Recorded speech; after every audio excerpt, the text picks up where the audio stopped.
திராவிட கோட்டையும் என்கிற இந்த சிறப்பு மாநாட்டை தலைமை வகித்து சிறப்பித்துக் கொண்டிருக்கிற தோழர் திங்கர் குமரன் அவர்களை, முன்னிலை வகித்து இந்நிகழ்வை சிறப்பித்துக் கொண்டிருக்கிற தந்தை பெரியார் திராவிடர் கழகத்தின் தலைமை நிலைய செயலாளர் இளங்கோவன் அவர்களை, இந்நிகழ்வில் பங்கேற்று நம்மிடையே உணர்ச்சிகரமாக உரையாற்றி அமர்ந்திருக்கிற மனிதநேய மக்கள் கட்சியின் தலைவரும் சட்டமன்ற உறுப்பினருமான பேராசிரியர் அண்ணன் ஜவாஹிருல்லா அவர்களை, தந்தை பெரியார் திராவிடர் கழகத்தின் பொதுச் செயலாளர் பெரியார் பெருந்தொண்டர் பெருமதிப்பிற்குரிய அண்ணன் கோவை கு ராமகிருஷ்ணன் அவர்களை, இந்நிகழ்வில் பங்கேற்று உரையாற்றி சிறப்பித்திருக்கிற, எப்போதும் பெரியார் கொள்கை வழியே பயணிப்பேன் என்கிற வகையில் உறுதியளிக்கக்கூடிய ஒரு சான்றாக இந்த நிகழ்விலே வந்து பங்கேற்று சிறப்பித்திருக்கிற தமிழ்நாடு கொங்கு இளைஞர் பேரவையின் தலைவர் மதிப்பிற்குரிய அதன் தனியரசு அவர்களை, இந்நிகழ்வில் பங்கேற்று இதனை சிறப்பித்திருக்கிற தோழமை கட்சிகளை சார்ந்த தலைவர் பெருமக்களை, விடுதலை சிறுத்தைகள் கட்சியின் பொதுச் செயலாளரும் சட்டமன்ற உறுப்பினருமான தோழர் சிந்தனை செல்வன் அவர்களை, இதனை ஒருங்கிணைத்திருக்கிற தம்பி தாபேதிக மாநில மாணவர் அணி செயலாளர் வடக்கு மண்டல செயலாளர் அதர்மம் மனோஜ்குமார் அவர்களை, நன்றியுரை ஆற்றவிருக்கிற ஊடக செயலாளர் தோழர் ஜனா விஜய் அவர்களை, என்னுடன் வருகை தந்திருக்கிற விடுதலை சிறுத்தைகள் கட்சியின் முன்னணி பொறுப்பாளர்களை, அரங்கம் நிறைந்து காணப்படுகிற இந்நிகழ்வை சிறப்பித்துக் கொண்டிருக்கிற தந்தை பெரியாரின் கருத்தியல் வாரிசுகளே, என் உயிரின் உயிரான விடுதலை சிறுத்தைகளே, உங்கள் அனைவருக்கும் என்னுடைய பணிவார்ந்த வணக்கத்தை தெரிவித்துக் கொள்கிறேன். அனைவரின் பெயர்களையும் இங்கே விழிக்க இயலவில்லை, பொறுத்தருள வேண்டுகிறேன். தந்தை பெரியார் திராவிடர் கழகம் இந்த முக்கியத்துவம் வாய்ந்த சூழலில், சட்டப்பேரவை தேர்தல் நெருங்கிக் கொண்டிருக்கிற சூழலில், சனாதன சக்திகள் இந்த மண்ணை ஆக்கிரமிக்க துடித்துக் கொண்டிருக்கிற சூழலில், பெரியாரின் அரசியலை எந்த சக்தியாலும் வீழ்த்த முடியாது என்பதை உறுதிப்படுத்தும் நோக்கில் இந்த சிறப்பு மாநாட்டை ஒருங்கிணைத்திருக்கிறது. இதில் பங்கேற்று உரையாற்றக்கூடிய ஒரு வாய்ப்பை எனக்கு வழங்கியமைக்காக அண்ணன் கோவை கு ராமகிருஷ்ணன் அவர்களுக்கு என்னுடைய நெஞ்சார்ந்த நன்றியை முதலில் உரித்தாக்குகிறேன்.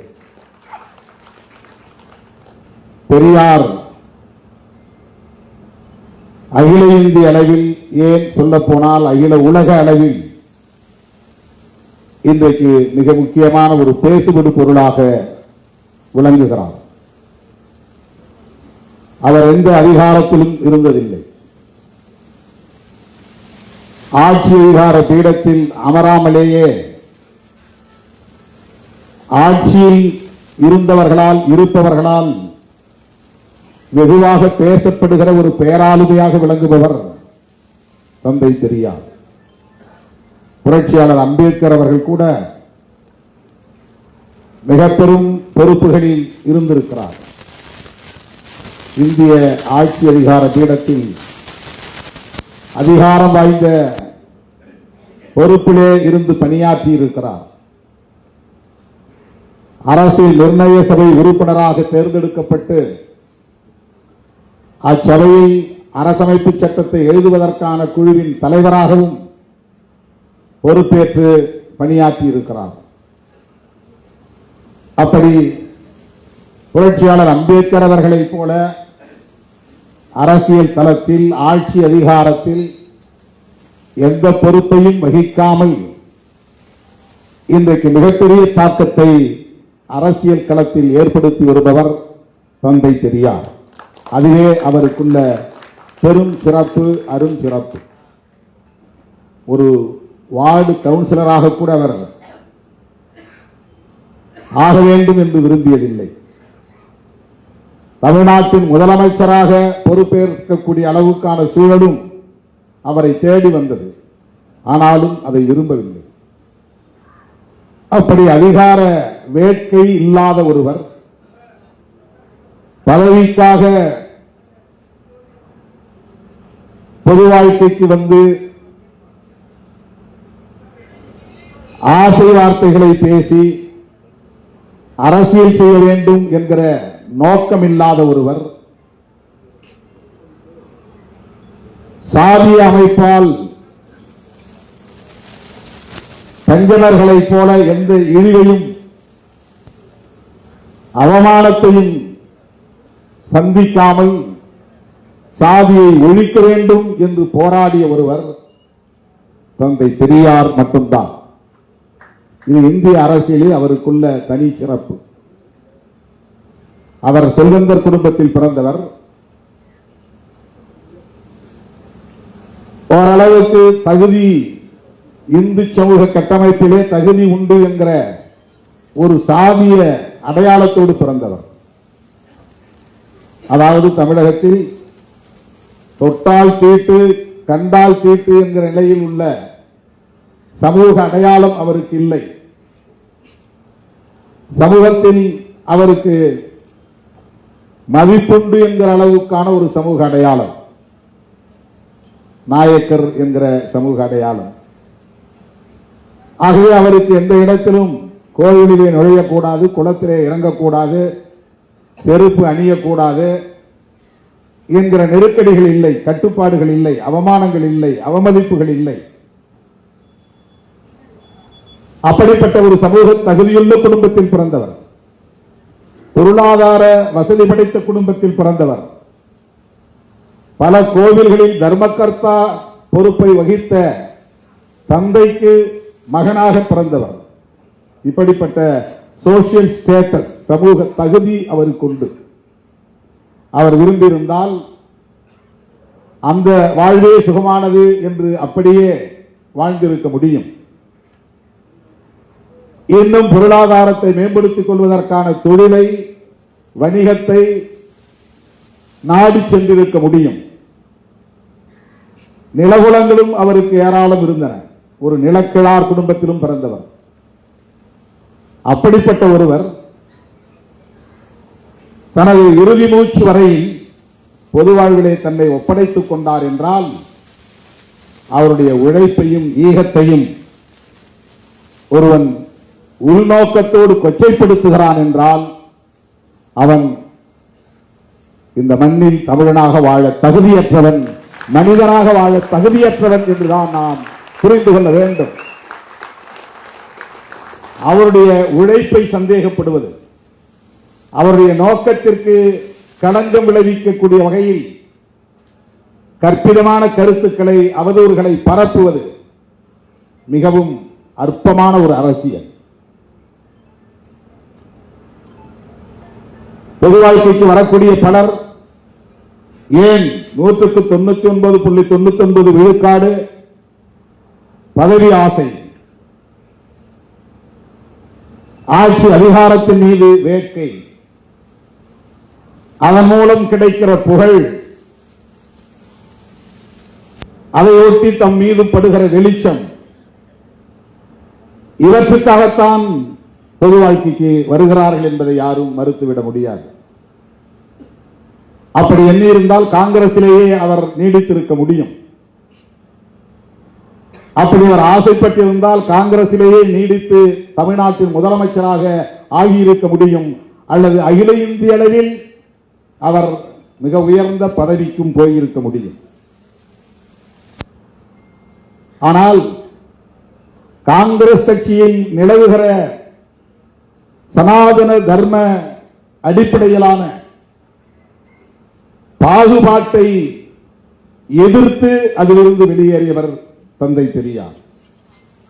பதவி அவருக்கு முதன்மையானதில்லை, புகழ் அவருக்கு நோக்கமில்லை. பிறப்பின் அடிப்படையில் உயர்வு தாழ்வை இங்கு நியாயப்படுத்தக்கூடிய வகையிலான அரசியல் இயக்கங்களும் இருக்கின்றனவா என்கிற நிலையில் அவர் அதிர்ச்சி அடைந்து காங்கிரசுக்குள் நிலவுகிற இந்த பாகுபாட்டை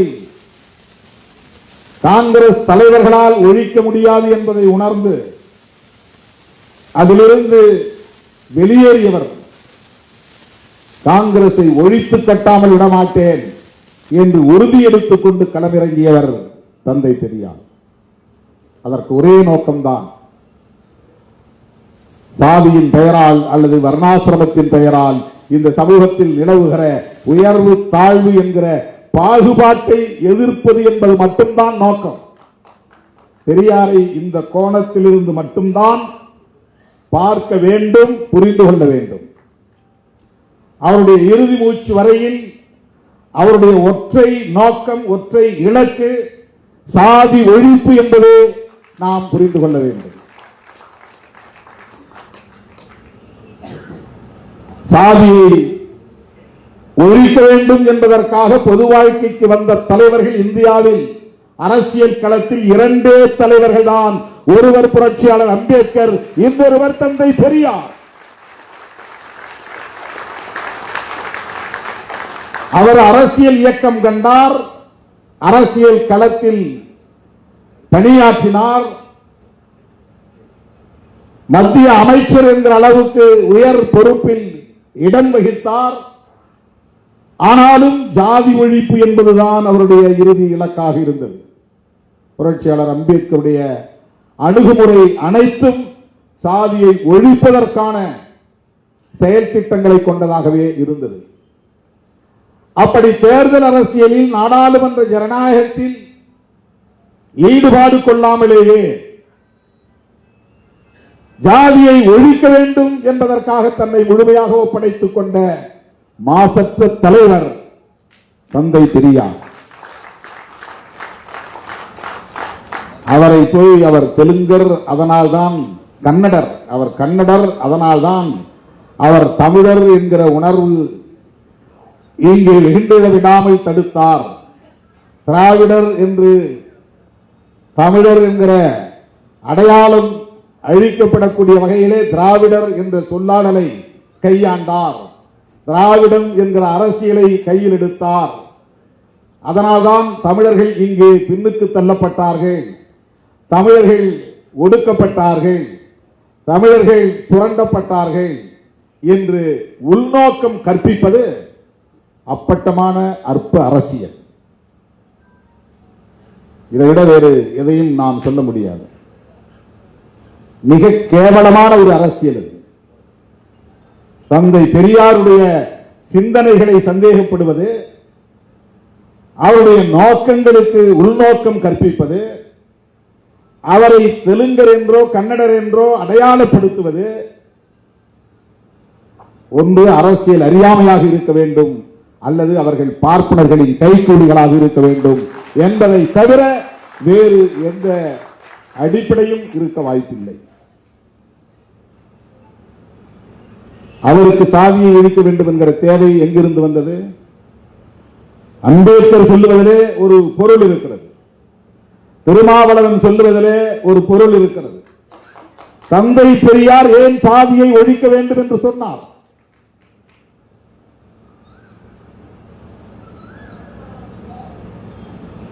இந்த கோணத்திலே தோழர்கள் சிந்திக்க வேண்டும். அவர் எதற்காக பார்ப்பனர்களை எதிர்க்க வேண்டும்? அதிகார பீடத்தில் ஆதிக்கம் செலுத்துகிற அந்த கும்பலோடு கைகோர்த்து குழாவ முடியுமே, அவர்களோடு சேர்ந்து ஆனந்த கூத்தாட முடியுமே, பதவிகளில் அமர்ந்து பட்டங்களை சுமந்து திரிய முடியுமே. ஆனால் ஏன் அதிகாரமும் ஆதிக்கமும் நிறைந்த பார்ப்பனர்களை எதிர்க்கிற நிலைப்பாட்டை தந்தை பெரியார் எடுத்தார்? அது வெறும் பார்ப்பன சமூகத்தின் மீதான வெறுப்பு அல்ல, இந்த சமூகத்தில் நிலை கொண்டிருக்கிற ஒரு தத்துவத்திற்கு எதிரான போர். ஆரியம், பார்ப்பனியம், சனாதனம் என்கிற கோட்பாட்டுக்கு எதிரான போர். இந்த அடிப்படை அறிவில்லாதவர்கள் தான் தந்தை பெரியாரை அடையாள அரசியலுக்குள் ஆழ்த்த பார்க்கிறார்கள், வீழ்த்த பார்க்கிறார்கள். அவர் எந்த அடையாளத்துக்குள்ளும் தன்னை ஆட்படுத்திக் கொள்ளவில்லை. அடையாள அரசியல் அவருக்கு ஒருபோதும் உடன்பாடு இல்லை. தன்னை தமிழன் என்று சொல்லிக் கொள்வதோ அல்லது கன்னடன் என்று சொல்லிக் கொள்வதோ அல்லது திராவிடன் என்று சொல்லிக் கொள்வதோ அல்லது இந்து என்று சொல்லிக் கொள்வதோ அப்படிப்பட்ட இந்தியன் என்று சொல்லிக் கொள்வதோ அவருக்கு எந்த உடன்பாடும் கிடையாது. எல்லா வரம்புகளையும் கடந்த ஒரு மாமனிதர் தந்தை பெரியார். இந்த சில்லுண்டிகளின் கற்பனைகளுக்கு ஆட்படாதவர் தந்தை பெரியார். உங்க கற்பனைக்கெல்லாம் அவர் பிடிபடவே மாட்டார். அவர் ஒரு உலகம் தழுவிய பார்வை கொண்டவர், தத்துவார்த்த அடிப்படையோடு சமூகத்தை அணுகியவர், கோட்பாட்டு அணுகுமுறைகளோடு செயல் திட்டங்களை வரையறுத்துக் கொண்டவர். எந்த நிலைப்பாட்டை எடுத்தாலும் அதில் சாதி ஒழிப்புதான் அவரது இலக்கு. தமிழன் என்று பேசினாலும் மொழியால் தமிழன் என்கிற உணர்வல்ல, அதில் ஜாதி ஒழிப்பு இருந்தால், அந்த செயல் திட்டம் இருந்தால் அதை உயர்த்தி பிடித்தார். அவ்வளவுதான். நான் இந்த மொழிக்குரியவன் என்று ஒருபோதும் அவர் பெருமை பேசியதில்லை. நான் இந்த மதத்திற்குரியவன் என்று ஒருபோதும் அவர் அந்த வரலாற்று புனைவுகளை பெருமையாக முன்னிறுத்தியதில்லை. அவர் வெளிப்படையாகவே சொல்லுகிறார், எனக்கு மொழி அபிமானம் கிடையாது, எனக்கு இன அபிமானம் கிடையாது, எனக்கு தேச அபிமானமும் கிடையாது என்கிறார். இப்படி ஒரு தலைவர் 20ஆம் நூற்றாண்டிலே இந்தியாவில் தோன்றியது இவர் ஒருவர் மட்டும்தான்.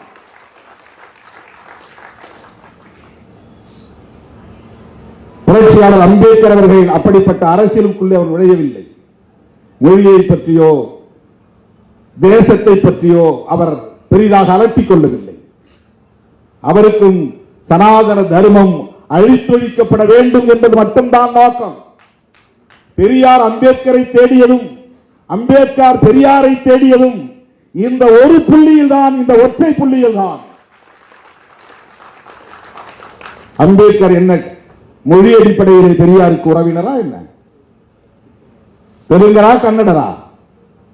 ஏன் அம்பேத்கரை பெரியார் தேடி போக வேண்டும்? அம்பேத்கர் மராட்டியர்.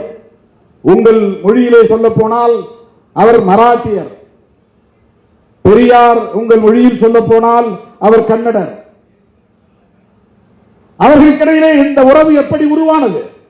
மொழி அடிப்படையிலா அல்லது திராவிடம் என்கிற திராவிட தேசத்தின் அடிப்படையிலா?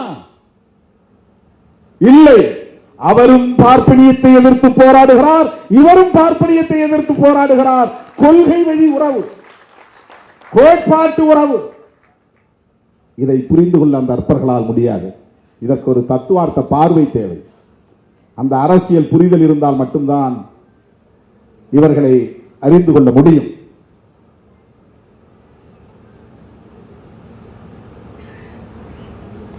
தந்தை பெரியார் திராவிடம் என்கிற ஒரு அரசியலை இங்கே முன்னிறுத்தியதற்கு காரணம் அவர் தமிழர் அல்லாதவர் என்று வியாக்கியானம் விளக்கம் சொல்லுகிறார்கள். திராவிடம் என்பது நிலப்பரப்பையும் குறிக்கும், திராவிடம் என்பது மொழி அடையாளத்தையும் குறிக்கும்.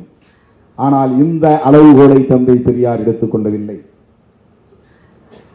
ஐக்கியமாக அமைப்புகளை ஒருங்கிணைப்பதற்கு சென்னை மாகாணத்தில் உள்ள அனைவரும் தமிழ், மலையாளம், தெலுங்கு, கன்னடம், ஒடியா போன்ற மொழிகளை பேசக்கூடியவர்கள், சென்னை மாகாண எல்லைக்குட்பட்டவர்கள், அதை அண்டை பகுதியில் உள்ள சில இந்த மொழிகளை பேசக்கூடிய மக்கள், இவர்களை திராவிடர்கள் என்று அவர் அடையாளப்படுத்தியது கூட வட இந்தியர்களின் ஆதிக்கத்தை எதிர்ப்பதற்கு இது பயன்படும் என்கிற அடிப்படையில் தானே தவிர மொழி அடிப்படையில் அல்ல. மொழி அடிப்படையில் அல்ல. அவர் ஒரே நேரத்தில் இரண்டு எதிரிகளை முன்னிறுத்துகிறார். ஒன்று வட இந்தியர்களின் ஆதிக்கம், வடவர் ஆதிக்கம், அதை எதிர்க்க வேண்டும். இரண்டு, இந்தியா முழுவதும் ஆக்கிரமித்திருக்கிற சனாதன தர்மத்தை அழித்தொழிக்க வேண்டும். சனாதன தர்மத்தை அழிப்பதற்கு அவர் செயல் திட்டங்களை வரையறுக்கிற போது அதற்கு அடிப்படையான தத்துவம் என்ன, அதை பின்பற்றக்கூடியவர்கள் யார், அதை கட்டி காப்பாற்றக்கூடியவர்கள் யார், அதனால் பயன்பெறக்கூடியவர்கள் யார் என்று பார்க்கிற போது அதனால் பெரும் பயன் அடையக்கூடியவர்கள் ஆரியர்களும் பிராமணர்களும். ஆரியர்களும் பிராமணர்களும் ஒன்று என்று நாம் கருதுவோம். பிராமணர்கள் உள்ளடங்கிய ஆரிய இனம் என்பது பரந்தது. ஆரியர்கள் என்றால் பார்ப்பனர்களை மட்டும் குறிக்காது. பார்ப்பனர்களும் ஆரியர்கள், பார்ப்பனர் அல்லாத பனியாக்களும் ஆரியர்கள் என்றுதான் தங்களை அடையாளப்படுத்திக் கொள்கிறார்கள். இன்னும் சொல்ல போனால் இஸ்லாமியர்கள் கூட ஈரானில் இருந்து வந்தவர்கள் இன்றைக்கு பார்சி மதத்தை எங்கள் மதம் என்று சொல்லிக் கொள்ளக்கூடிய அந்த பெர்சியன்ஸ், அவர்களும் தங்களை ஆரியர்கள் என்றுதான் சொல்லிக் கொள்கிறார்கள். வைசியர்களும் கூட, சில வைசியர்கள், வட இந்தியாவை சார்ந்த வைசியர்களும் தங்களை ஆரியர்கள் என்றே சொல்லிக் கொள்கிறார்கள். ஜெர்மானிய நாட்டை சார்ந்த ஹிட்லரும் கூட ஆரியன் தான். ஜெர்மானிய நாட்டை சார்ந்தவர்களும் ஆரியர்கள் தான். ஆகவே ஆரியர்கள் என்பது ஒரு பரந்த ரேஷியல் குரூப். திராவிடியன் என்பது ஒரு ரேஸ், ஆரியன் என்பது ஒரு ரேஸ். இந்தியாவில் இரண்டு மனித இன வகை உள்ளன. திராவிடர்கள் என்றால் ஆரியர் அல்லாத அனைவரும் திராவிடர்கள் தான். ஆரியர்கள், பிராமணர்கள் உள்ளிட்ட ஆரியர்கள் அனைவரும் ஆரியன் ரேஸ். திராவிடர்களில் பலமொழி பேசக்கூடியவர்கள் இருக்கிறார்கள். அப்படி பார்த்தால் பிராமணர்களும் தமிழ் பேசக்கூடிய பிராமணர்கள் இங்கே உண்டு. ஆகவேதான் மொழி அடிப்படையில் ஒரு ஐக்கியத்தை கட்டுவது பார்ப்பனர்களையும் உள்வாங்கக்கூடிய நிலை ஏற்பட்டுவிடும் என்கிற அச்சம் தந்தை பெரியாருக்கு இருந்தது. எந்த இடத்திலும் பார்ப்பனர்களை தனிமைப்படுத்த வேண்டும், அந்நியப்படுத்த வேண்டும், பார்ப்பனர் அல்லாத சமூகத்தினரை ஐக்கியப்படுத்த வேண்டும் என்பது மட்டுமே அவருடைய செயல் திட்டமாக இருந்தது. அதனால்தான் நான் பிராமின் மூவ்மெண்ட், பார்ப்பனர் அல்லாதார் இயக்கம். பேரோட்டமா பார்த்தா பார்ப்பனர் ரொம்ப சிறுபான்மை தானே, அவங்களுக்கு எதிராக ஏன் பெரியார் அப்படி சிந்தித்தார்? அவங்களை தனிமைப்படுத்தலாமா? இப்ப அவங்கள சிறுபான்மை மக்களை அப்படி தனிமைப்படுத்தி அந்நியப்படுத்தி அவர்களுக்கு எதிரான துவேஷத்தை, வெறுப்பை விதைப்பது எந்த வகையிலே நியாயம் என்று கேட்கலாம். அவர்கள் 3% தான். ஆனால் அவர்களின் ஆதிக்கம் அகில இந்தியா முழுமைக்கும் அனைத்து துறைகளிலும் இருந்தது. அதற்கு எது சாதகமாக இருந்தது என்றால், எண்ணிக்கையில் அவர்கள் மிகவும் சிறுபான்மையினராக இருந்தாலும் அவர்களுக்கான பாதுகாப்பை உறுதிப்படுத்துவது இந்த மண்ணில் நிலைப்படுத்தப்பட்டிருக்கிற சனாதன தர்மம் தான், அல்லது பார்ப்பனிய தர்மம் தான், அல்லது மனு தர்மம் தான், அல்லது வர்ணாசிரம தர்மம் தான். இதை கண்டு வந்தவர் தந்தை பெரியார். ஆகவே பார்ப்பனர்களை அந்நியப்படுத்துவது, தனிமைப்படுத்துவது என்கிற துணிச்சலான முடிவை 20ஆம் நூற்றாண்டிலே உயர்த்தி பிடித்தவர் தந்தை பெரியார். இது சாதாரணமான காரியம் இல்லை. இந்த துணிச்சல் எல்லோருக்கும் வந்துவிடாது. உயர் நீதிமன்ற நீதிபதிகளாக இருந்தாலும் உச்ச நீதிமன்ற நீதிபதிகளாக இருந்தாலும் இன்றைக்கும் அவர்களே பெரும்பான்மையாக இருக்கிறார்கள். சாதி எண்ணிக்கையில் சிறுபான்மையாக இருந்தாலும் அதிகார பீடத்தில் அவர்கள் தான் பெரும்பான்மையாக இருக்கிறார்கள். உச்ச நீதிமன்ற நீதிபதிகளில் எத்தனை பேர் ஓபிசி? எஸ்சி எஸ்டி விடுங்க, எத்தனை பேர் ஓபிசி? மோடியின் கைகளை ஏற்றி பிடிக்கிற சாதி இந்த அடையாளம் உள்ள தலைவர்களை பார்த்து கேட்கிறேன். திரு எடப்பாடி பழனிசாமி அவர்களை பார்த்து கேட்கிறேன். தமிழ்நாட்டிலே தேசிய ஜனநாயக கூட்டணியின் ஆட்சி மலரும் என்று சொல்லுகிறீர்களே, அதற்கு பொருள் என்ன? பாரதிய ஜனதாவின் ஆட்சி மலரும் என்றுதானே பொருள். அது உங்களால் புரிந்து கொள்ள முடிகிறதா இல்லையா? திமுக தலைமையிலான கூட்டணியை நாங்கள் திமுக கூட்டணி என்றோம். அதிமுக தலைமையிலான கூட்டணியை நீங்கள் தேசிய ஜனநாயக கூட்டணி என்கிறீர்கள். உங்களால் அதை அதிமுக கூட்டணி என்று கூட சொல்ல முடியாத அளவுக்கு பலவீனப்பட்டு நிற்கிறீர்கள். நாளைக்கு அதிமுக கூட்டணி ஆட்சிக்கு வந்தால் அது பாஜக ஆட்சிக்கு வந்ததாகத்தான் பொருள். பாஜக ஆட்சிக்கு வந்தது என்றால் RSS ஆட்சிக்கு வந்ததாகத்தான் பொருள். RSS ஆட்சிக்கு வந்தது என்றால் ஆரியர்கள் பார்ப்பனர்கள் ஆட்சிக்கு வந்து விட்டார்கள் என்றுதான் பொருள். ஆரியர்கள் பார்ப்பனர்கள் ஆட்சிக்கு வந்து விட்டார்கள் என்று சொன்னால் பெரியார் வீழ்த்த நினைத்த சனாதனம் மீண்டும் இங்கே வலுப்பெற்று விட்டது என்றுதான் பொருள். இப்போது புரிகிறதா ஏன் திருமாவளவன் திமுகவோடு உடும்பு பிடியாக இருக்கிறான் என்று உங்களால் புரிந்து கொள்ள முடிகிறதா? சில அற்பர்கள் மூடர்கள் ஏதோ சில லாபங்களுக்காக ஆதாயங்களுக்காக திருமாவளவன் திமுகவோடு ஒட்டி கொண்டிருக்கிறான் என்று கருதுகிறார்கள். இல்லை, பெரியாரின் கருத்துக்களுக்கு வலு சேர்க்க வேண்டும் என்கிற தேவை இருக்கிறது. தேர்தல் அரசியலில் இருந்தாலும் இந்த கருத்தில் உடும்புப்பிடியாக இருக்கிற இயக்கம் விடுதலை சிறுத்தைகள் கட்சி. இதனால் என்ன பாதிப்பு நேர்ந்தாலும் இழப்பு நேர்ந்தாலும் சேதமடைந்தாலும் அதை எதிர்கொள்வதற்கு தயாராக இருக்கிற இயக்கம் விடுதலை சிறுத்தைகள் கட்சி. திராவிடர் கழகம் திமுக கழகம் என்கிற இரண்டு கட்சிகளோடு பெரியாரின் சிந்தனைகள் பூண்டத்து போய்விடும் என்று கருதாதீர்கள். சிறுத்தைகள் இருக்கிற வரையில் இந்த மண்ணில் எந்த கொம்பனாலும் பெரியாரியத்தை வீழ்த்த முடியாது, அசைக்க முடியாது என்பதை நான் உறுதிப்படுத்த கடமைப்பட்டிருக்கிறேன். விடுதலை சிறுத்தைகள் கட்சி அம்பேத்கர் இயக்கம் மட்டுமல்ல, இது ஒரு பெரியார் இயக்கம். பெரியார் என்கிற அடையாளம் சிதைக்கப்பட்டால், பெரியாரின் சிந்தனைகள் அழித்தொழிக்கப்பட்டால் சிறுத்தைகளுக்கு இங்கே வேலை இல்லாமல் போய்விடும், அரசியல் செய்ய முடியாமல் போய்விடும். எங்களின் அரசியல் ஆதாரமே பெரியாரும் அம்பேத்கரும் தான்.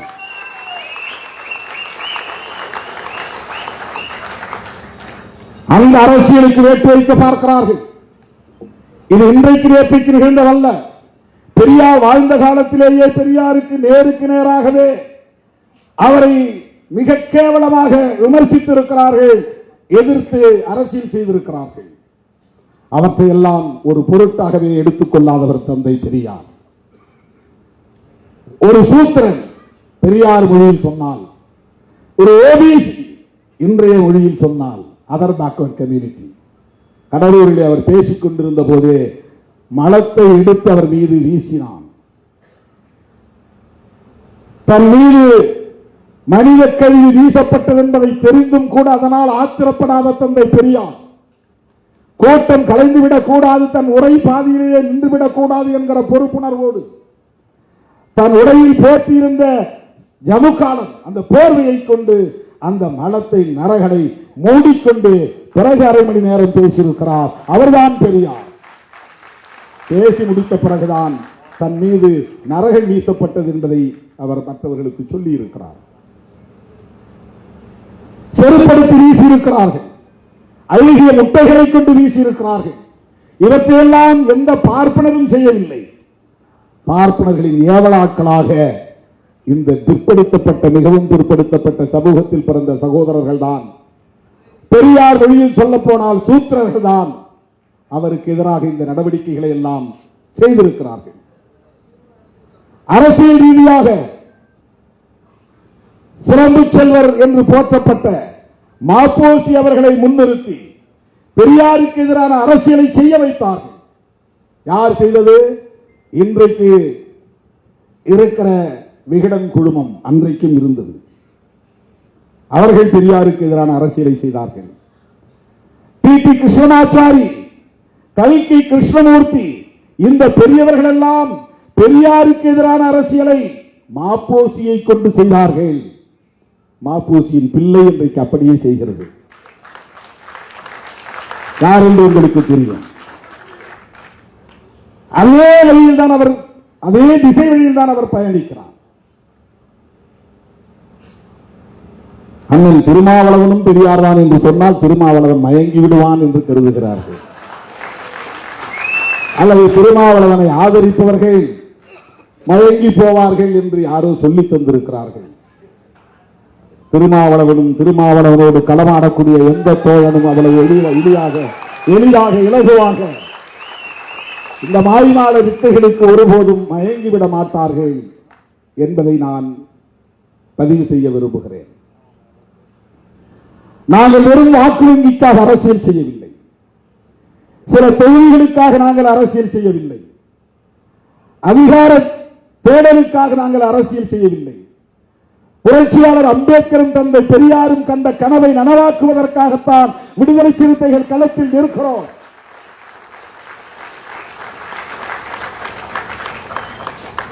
தேர்தல் நேரத்தில் கட்சியை கலைச்சிட்டு புதுசா பொறுப்பு போடக்கூடிய துணிச்சல் யாருக்காவது உண்டா?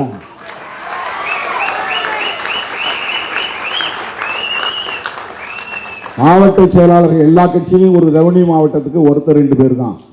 இந்தியாவுக்கு வழிகாட்டக்கூடிய வகையில் ஒரு சட்டமன்ற தொகுதிக்கு ஒரு மாவட்ட செயலாளர், 234 மாவட்ட செயலாளர்களை அறிவித்துவிட்டு வந்து நான் மேடையிலே இருக்கிறேன். ஒரு சட்டமன்ற தொகுதி தான் உனக்கு போய் வேலை செய்ய தொகுதி மாவட்ட செயலாளர். எங்களுக்கு நிலப்பரப்பு குறைஞ்சு போச்சு அப்படின்னு சிலருக்கு அதிருப்தி இருக்கலாம். என்னை விட கீழான நிலையில் இருந்தவனா நீங்க மாவட்ட செயலாளர் ஆக்கிட்டீங்க என்று சில பேருக்கு வருத்தம் இருக்கலாம். ஆனால் என்னை ஏற்றுக்கொண்ட தோழர்கள் ஒருபோதும் இதற்காக வெளியேற மாட்டார்கள், விலக மாட்டார்கள். தொடக்கத்திலிருந்து நான் முதலாக இந்த இயக்கத்தின் தலைமை பொறுப்பை ஏற்ற நாளில் இருந்து புரட்சியாளர் அம்பேத்கரோடு தந்தை பெரியாரின் திருவுருவப் படத்தையும் பொறித்து துண்டறிக்கைகளை விநியோகித்து ஒவ்வொரு சேரிக்கும் கொண்டு போய் சேர்த்தவன் திருமாவளவன். இன்றைக்கு நேற்றுக்கல்ல, அப்ப நான் தேர்தல் பாதையை கூடாதுன்னு சொன்ன காலம், 10 ஆண்டு காலம் தேர்தல் பாதை வேண்டாம் என்று அரசியல் செய்த நேரத்தில் பெரியாரை, புரட்சியாளர் அம்பேத்கரை, இருவரும் ஆசான்களை கொள்கை ஆசான்கள் என்று பிரகடனம் செய்தவன் திருமாவளவன். பல பேர் விமர்சனம் செய்தார்கள், நாம் அதை ஒரு பொருட்டாக எடுத்துக் கொள்ளவில்லை. அதே அடிப்படையில் தான் இன்றைக்கும் நாங்கள் இயங்கிக் கொண்டிருக்கிறோம். திராவிடம் என்கிற சொல் நிலப்பரப்பை குறிக்கும், அது ஒரு பார்வை. மொழிகளை அடையாளப்படுத்தும், அது ஒரு பார்வை.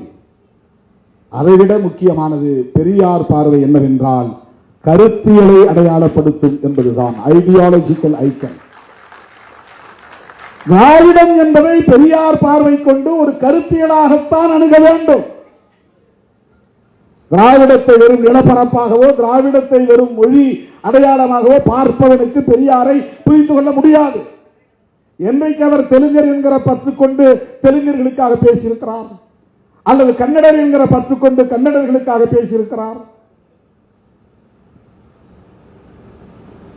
தமிழர்களுக்காக யாரும் போராட முன்வரவில்லை என்பதனால் நான் அந்த சுமையை என் தோளில் போட்டுக் கொண்டு திரிகிறேன் என்று சொன்னவர் தந்தை பெரியார். நீங்க சொல்ற எவனும் தமிழர்களுக்காக போராட முன்வரவில்லை. பெரியார் மட்டும்தான் தியாகம் செய்தாரா, அவர் இல்லையா, இவர் இல்லையா என்றெல்லாம் கேள்வி எழுப்புகிறார்கள். அப்படி பார்த்தால் அண்ணன் பிரபாகரனோடு எத்தனையோ போராளிகள் உயிரிழந்திருக்கிறார்கள், ஈகம் செய்திருக்கிறார்கள். ஆனால் நாம் ஏன் பிரபாகரன் அவர்களை மட்டும் உயர்த்தி பிடிக்கிறோம்? அதுதான் அரசியல். பிரபாகரன் என்ற அந்த மாமனிதரை, மேதகு அண்ணன் பிரபாகரன் அவர்களை சொன்னால் ஆயிரக்கணக்கான லட்சக்கணக்கான போராளிகளையும் குறிக்கும், அவ்வளவுதான். பெரியாரை சொன்னால் அதற்குள்ளே எல்லா போராளிகளும் அடக்கம்.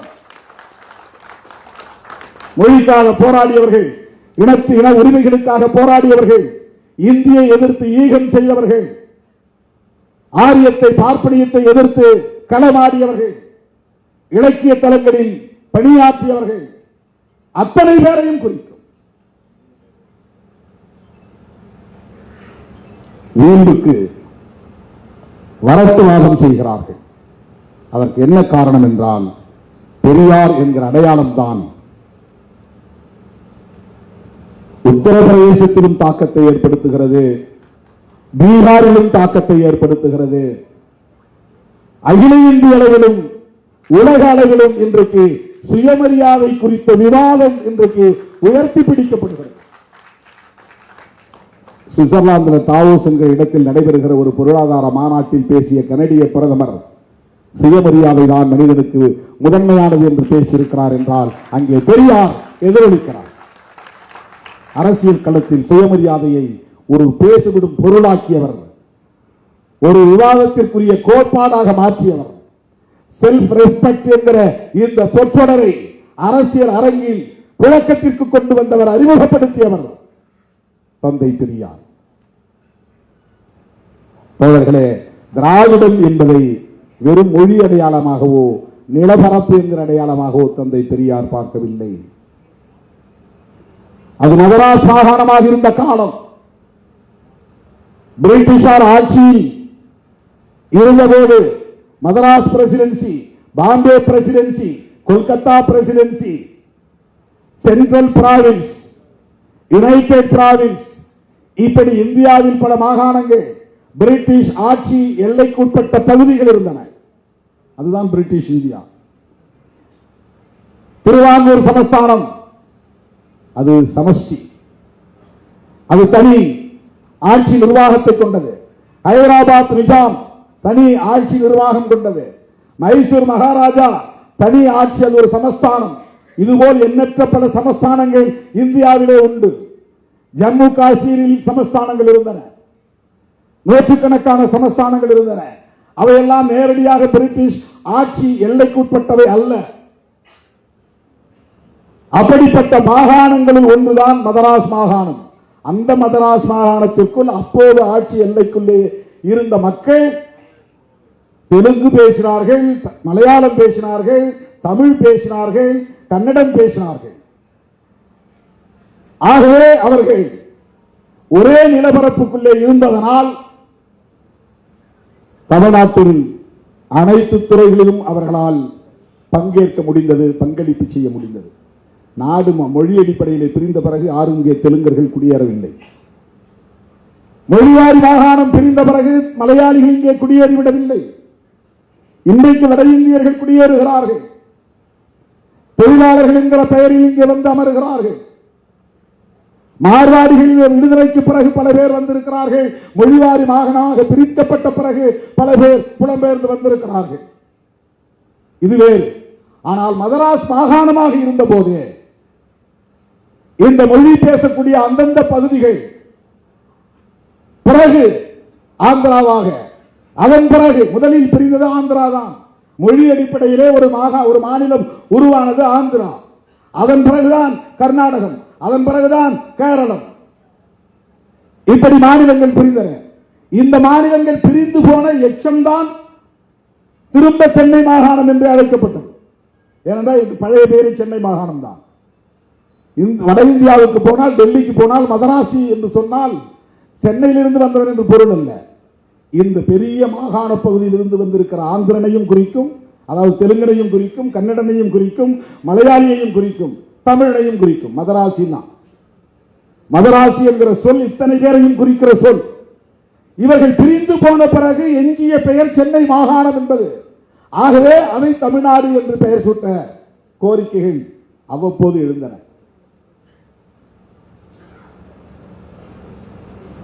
அண்ணா ஆட்சியில் இருந்த காலத்தில் அதிகாரப்பூர்வமாக, சட்டப்பூர்வமாக தமிழ்நாடு என்று இதற்கு பெயர் சூட்டப்பட்டது. இது வரலாறு. ஆனால் பெரியாரும் அண்ணாவும் கலைஞரும் தமிழர்கள் இல்லை. அதனால்தான் இவர்கள் திராவிடர்கள் என்று தங்களை அடையாளப்படுத்திக் கொண்டார்கள். அதனால்தான் இவர்கள் திராவிடம் என்கிற அரசியலை உயர்த்தி பிடித்தார்கள். அண்ணாவையும் இவர்கள் விட்டு வைக்கவில்லை. அவரும் தெலுங்கு முதலியாராம். ஏன்னா அவங்க அம்மா பேரு பங்காரு அம்மையாராம். பங்காருனாக்க தெலுங்கு மொழி பேசக்கூடியவங்க தான் பேர் வைப்பாங்க. பங்காருனா தங்கம்னு அர்த்தம். தமிழ்ல தங்கம், தெலுங்குல பங்காரு. கலைஞர் ஆந்திராவில் இருந்து அங்க முன்னோர்கள் வந்தாங்களாம். திராவிட தலைவர்கள் அத்தனை பேரையும் மொழி அடிப்படையில் அடையாளப்படுத்துகிறார்கள். அண்ணன் கோவைக்கு ராமகிருஷ்ணன் அவர்களையும் அப்படிதான் மொழி அடிப்படையில் அடையாளப்படுத்துகிறார்கள். ஆனால் தமிழுக்காகவும், தமிழ் ஈழத்திற்காகவும், விடுதலை புலிகளுக்காகவும் அவர் பட்ட பாடு, அவர் சந்தித்த சவால்கள், அவர் சந்தித்த நெருக்கடிகள், இன்னைக்கு பிரபாகரன் அவர்களின் பெயரை உச்சரிக்கக்கூடிய இந்த கட்டுக்குட்டிகளுக்கு தெரியுமா? காட்டு கூச்சலிடும் கட்டுக்குட்டிகளுக்கு கோவைக்கு ராமகிருஷ்ணன் அவர்களின் தியாகம் என்னவென்று தெரியுமா? விடுதலை புலிகள் தோழமை கழகம் என்ற ஒரு இயக்கத்தை ஆரம்பித்த போது இவர்கள் எல்லாம் எங்கிருந்தார்கள் என்று யாருக்கும் தெரியாது. எங்கோ டூயட் பாடிக்கொண்டிருந்தார்கள், எங்கோ ஷூட்டிங் நடத்திக் கொண்டிருந்தார்கள்.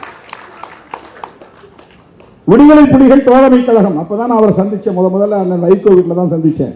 கோவைக்கு ராமகிருஷ்ணன் இவ்வளவு உயரம் இருந்தால் இவ்வளவு நெடு வளர்ந்திருக்கிறாரு.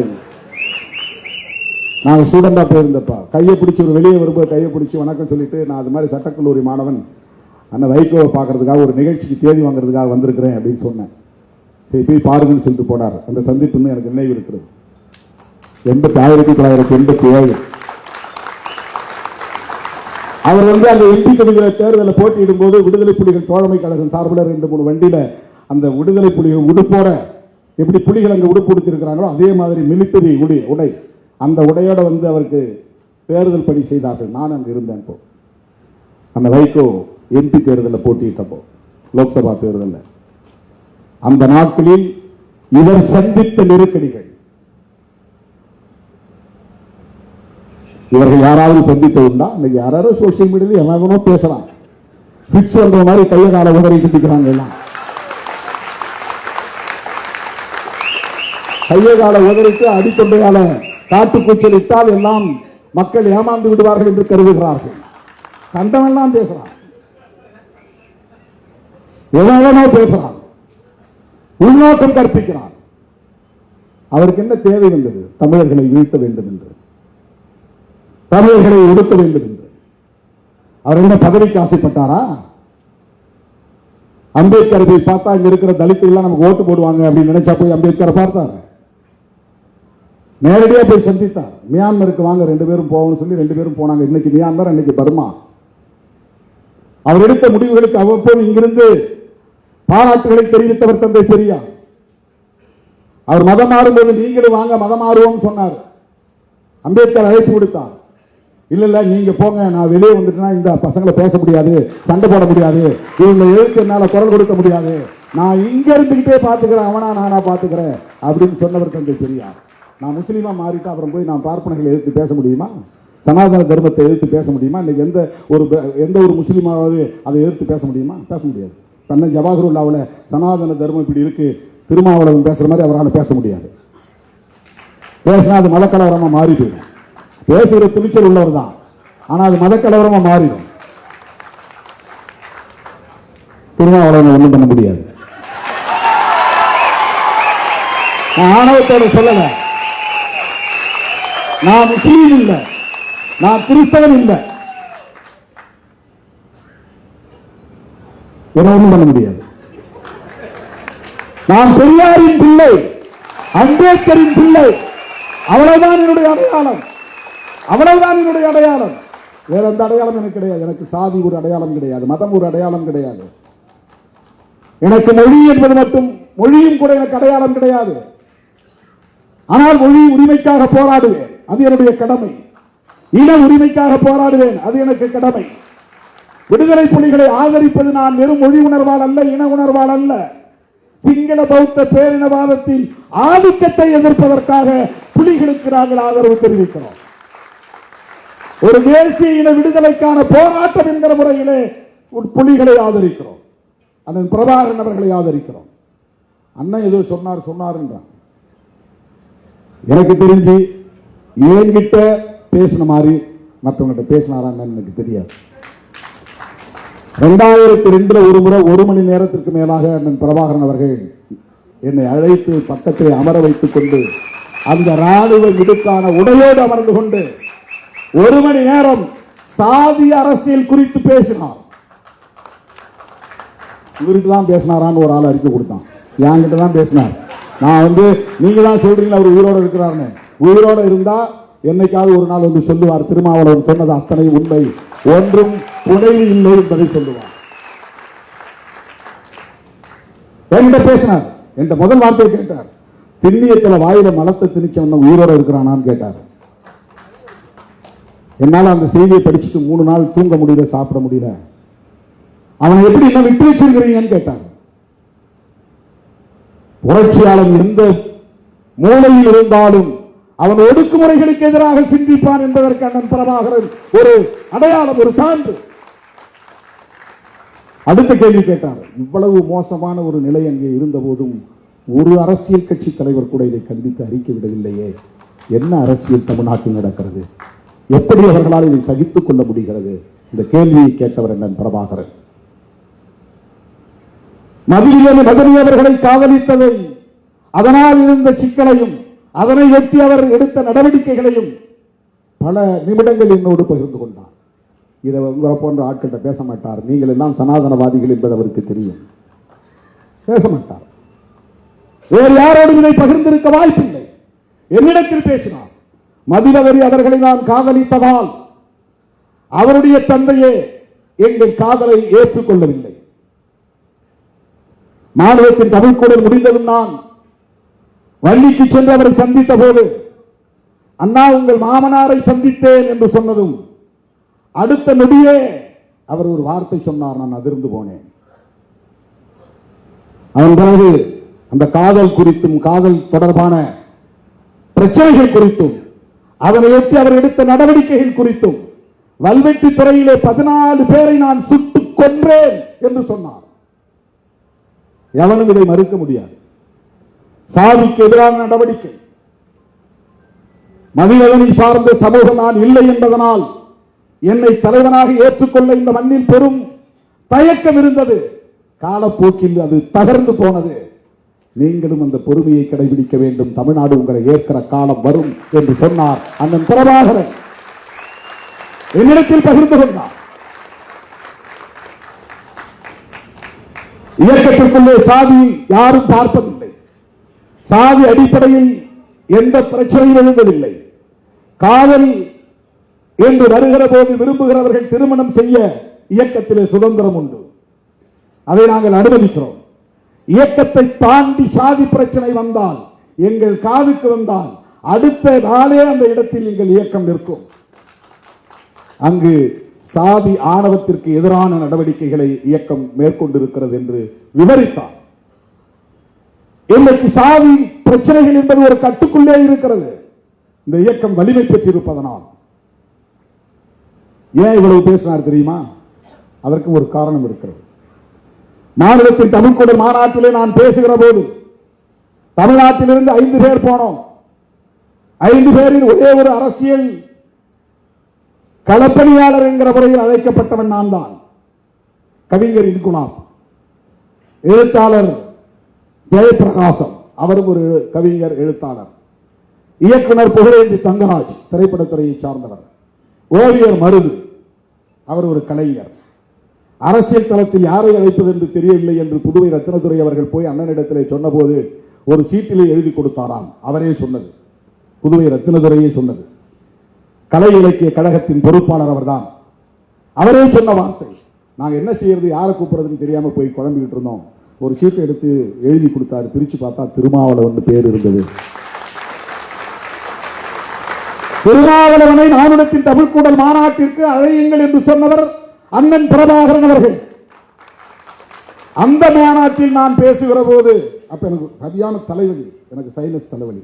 வல்வெட்டி துறையெல்லாம் போயிட்டு வந்த உடனே மேடையில பேச சொல்லிட்டாங்க. பேசும்போது நான் சொன்னேன், புலிகளை பார்த்து நான் கேட்கிறேன், அண்ணன் பிரபாகரன் அவர்களுக்கு நான் ஒரு கோரிக்கை வைக்கிறேன்.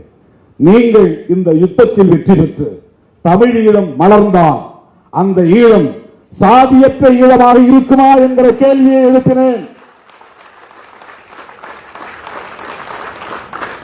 இன்றைக்கு பெரியாரை பற்றி ஆழமாக படிக்கிற போது அவற்றையெல்லாம் படிக்காத நிலையில் பெரியாரை போல் திருமாவளவனும் சிந்தித்திருக்கிறானே என்று நான் எனக்குள் பெருமைப்பட்டுக் கொண்டேன். ஏனென்றால் அவர் எந்த நிலை எடுத்தாலும் சாதி ஒழிப்பை மட்டுமே முன்னிறுத்தி நிலைப்பாட்டை எடுத்திருக்கிறார் தந்தை பெரியார். அதுதான் ரொம்ப முக்கியமான.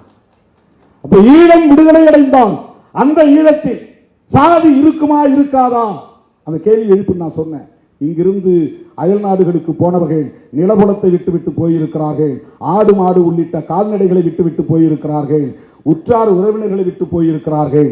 ஆனால் சாதியை விட்டு போயிருக்கிறார்களா என்று தெரியாது. அவர்கள் திரும்பும் போது சாதியோடே வந்தால் தமிழீழம் என்னவாகும் என்ற கேள்வியை எழுப்பியவன் திருமாவளவன்.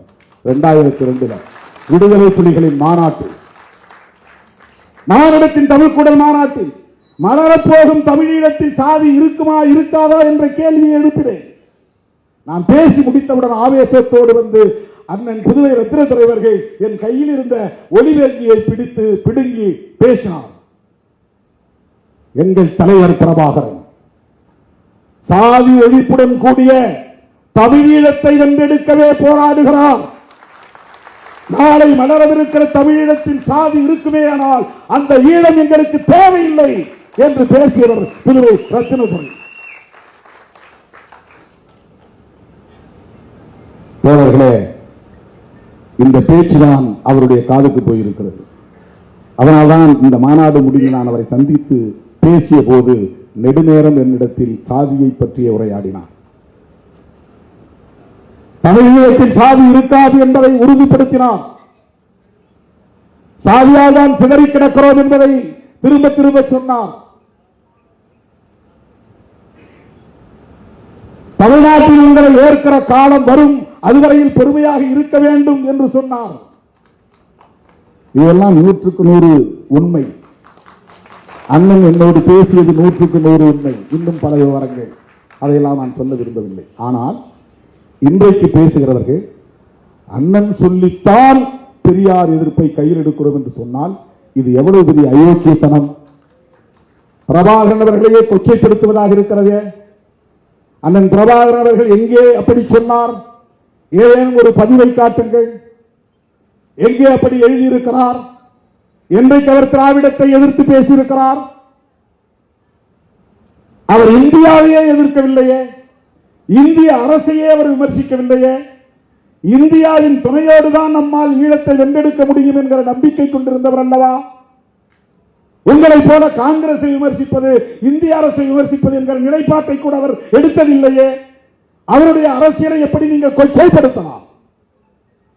குருமூர்த்தி சொன்னார் என்று சொல்லிக் கொள்ளுங்கள். பெரியாரை நாங்கள் எதிர்ப்பதற்கு இவர்தான் காரணம் என்று சொல்லுங்கள். எச் ராஜா தான் காரணம் என்று சொல்லுங்கள். அல்லது வேறு யாராவது RSS காரர்கள் தான் காரணம் என்று சொல்லுங்கள். எப்படி அண்ணன் பிரபாகரன் அவர்களின் பெயரை சொல்லலாம்? அவர் திராவிடத்திற்கு எதிரானவரா? யோசித்து பாருங்கள். சிங்களம் அது ஒரு இனத்தின் அடையாளம், பௌத்தம் அது மதத்தின் அடையாளம், பேரினவாதம் என்பது பெரும்பான்மை என்கிற அடிப்படையிலான ஒரு அடையாளம். தங்களுடைய பகைவர்களை இப்படித்தான் அவர் அடையாளப்படுத்தினார். சிங்கள பௌத்த பேரினவாதிகள், அவ்வளவுதான் அவருடைய பகைவர்கள். சிங்களம் என்கிற மொழியை அடையாளமாக கொண்டவர்கள், பௌத்தம் என்கிற மதத்தை அடையாளமாக கொண்டவர்கள், பெரும்பான்மை என்கிற எண்ணிக்கை அடையாளத்தை கொண்டவர்கள், இவர்களே எங்கள் எதிரிகள் என்று அடையாளப்படுத்தியவர் ஒரு இடத்திலும் அதற்கு அப்படியே நேர் எதிராக சிங்களத்துக்கு பதிலாக தமிழ், பௌத்தத்திற்கு பதிலாக இந்து, பெரும்பான்மைக்கு பதிலாக சிறுபான்மை என்று தமிழ், இந்து, சிறுபான்மை நாங்கள் என்று அவர் சொன்னதில்லை. அவருடைய உரையிலோ எழுத்திலோ அல்லது அவருடைய செயல் திட்டங்களிலோ தமிழர் என்ற அடையாளத்தை தவிர இந்து என்கிற சொல்லை அவர் எங்கும் கையாண்டதில்லை. இந்து என்கிற சொல்லை கையாளாதவர், அப்படி ஒரு அடையாளத்தை ஏற்க விரும்பாதவர், அதன் அடிப்படையில் இந்தியாவில் இருக்கிற இந்து மதவாதிகளின் ஆதரவை விரும்பாதவர், அந்த அடிப்படையில் பிஜேபி RSS போன்றவர்களின் தயவை நாடாதவர் எப்படி உங்கள்கிட்ட போய் இப்படி சொல்லியிருப்பாரு திராவிடம் நமக்கு எதிரானது என்று? என்ன அரசியல்? யாரை கொச்சைப்படுத்துகிறீர்கள்? உங்கள் பிழைப்புவாதத்திற்காக யாரை வேண்டுமானாலும் பயன்படுத்திக் கொள்ளுங்கள். அண்ணன் பிரபாகரனை எப்படி தவறாக பயன்படுத்துவதை நாங்கள் வேடிக்கை பார்க்க முடியாது. பிரபாகரன் ஒட்டுமொத்த தமிழகத்திற்குமானவர், எல்லோருக்குமானவர். 1983 இருந்து 2009 வரையில் மாணவ பருவத்திலிருந்து இந்த இயக்கத்தின் தலைவனாக வந்த காலத்து வரையில் ஈழ பிரச்சனையில் ஈடுபாடு கொண்டவன் திருமாவளவன், களமாடியவன் திருமாவளவன், பல போராட்டங்களில் பங்கேற்றவன் திருமாவளவன். நீங்கள்லாம் 2009 பின்னால வந்த கற்றுக்குட்டிகள். உங்களுக்கு என்ன தெரியும்? என்ன அரசியல் தெரியும்? ஈழம் குறித்து உங்களுக்கு என்ன தெரியும்? ஈழ விடுதலையை பற்றி உங்களுக்கு என்ன தெரியும்? நீங்கள் பேசுவது தமிழ் தேசியமா? எது தமிழ் தேசியம்? தமிழ் தேசியம் என்றால் என்ன? வெறும் மொழி உணர்வா? வெறும் இன உணர்வா? வெறும் நிலப்பரப்பு பாதுகாப்பா? தமிழ் தேசியத்தின் உண்மையான எதிரி என்பது வெளிப்படையாக சொல்ல விரும்புகிறேன். கருத்தியல் புரிதலுக்காக சொல்ல விரும்புகிறேன். தமிழ் தேசியத்தின் எதிரியை இந்திய தேசியமாகத்தான் இருக்க முடியும். தெலுங்கு தேசியமோ மலையாள தேசியமோ இருக்க முடியாது. இந்திய தேசியத்தை எதிர்க்கிற அரசியல் தான் தமிழ் தேசிய அரசியல். ஏனென்றால் இந்திய தேசியம் என்பது மொழிவழி அடிப்படையான தேசியத்தை ஒருபோதும் ஏற்காது. மொழிவழி அடிப்படையில் மாநிலங்கள் பிரிப்பதை கூட ஒத்துக்கொள்ளாது. அப்படி பிரிவது பிராந்தியவாதத்தை வளர்க்கும் என்று நம்பக்கூடியவர்கள், பிரிவினைவாதத்தை வளர்க்கும் என்று நம்பக்கூடியவர்கள், மத அடிப்படையில் இந்தியாவை ஒரே தேசமாக ஆக்க வேண்டும் என்பதுதான் RSS திட்டம். காங்கிரஸ் பேசிய இந்திய தேசியத்திற்கும் பிஜேபி பேசுகிற இந்திய தேசியத்திற்கும் ஒரு வேறுபாடு உண்டு. காங்கிரஸ் வெறும் நாட்டின் அடையாளத்தை அடிப்படையாக கொண்டது. நாம் அனைவரும் இந்திய தேசவாதிகள், அதனால் இந்தியர்கள். இதுதான் காங்கிரஸ் வைத்த தேசியவாதம். நீ தமிழ் பேசினாலும் சரி, மலையாளம் பேசினாலும் சரி, மராத்தி பேசினாலும் சரி, குஜராத்தி பேசினாலும் சரி, நீயும் இந்தியன் நானும் இந்தியன், வெள்ளையடை வெளியேற்ற போராடுவோம் வாருங்கள். இது காங்கிரஸ் முன்வைத்த தேசியவாதம். பிஜேபி முன்வைக்கிற தேசியவாதம் அப்படி அல்ல. பிரிட்டிஷாரை எதிர்ப்பதனுடைய நோக்கம் இல்லை. ஏனென்றால் பிரிட்டிஷார் இல்லை. ஆனால் ஒரு தேசத்தை கட்ட வேண்டும்.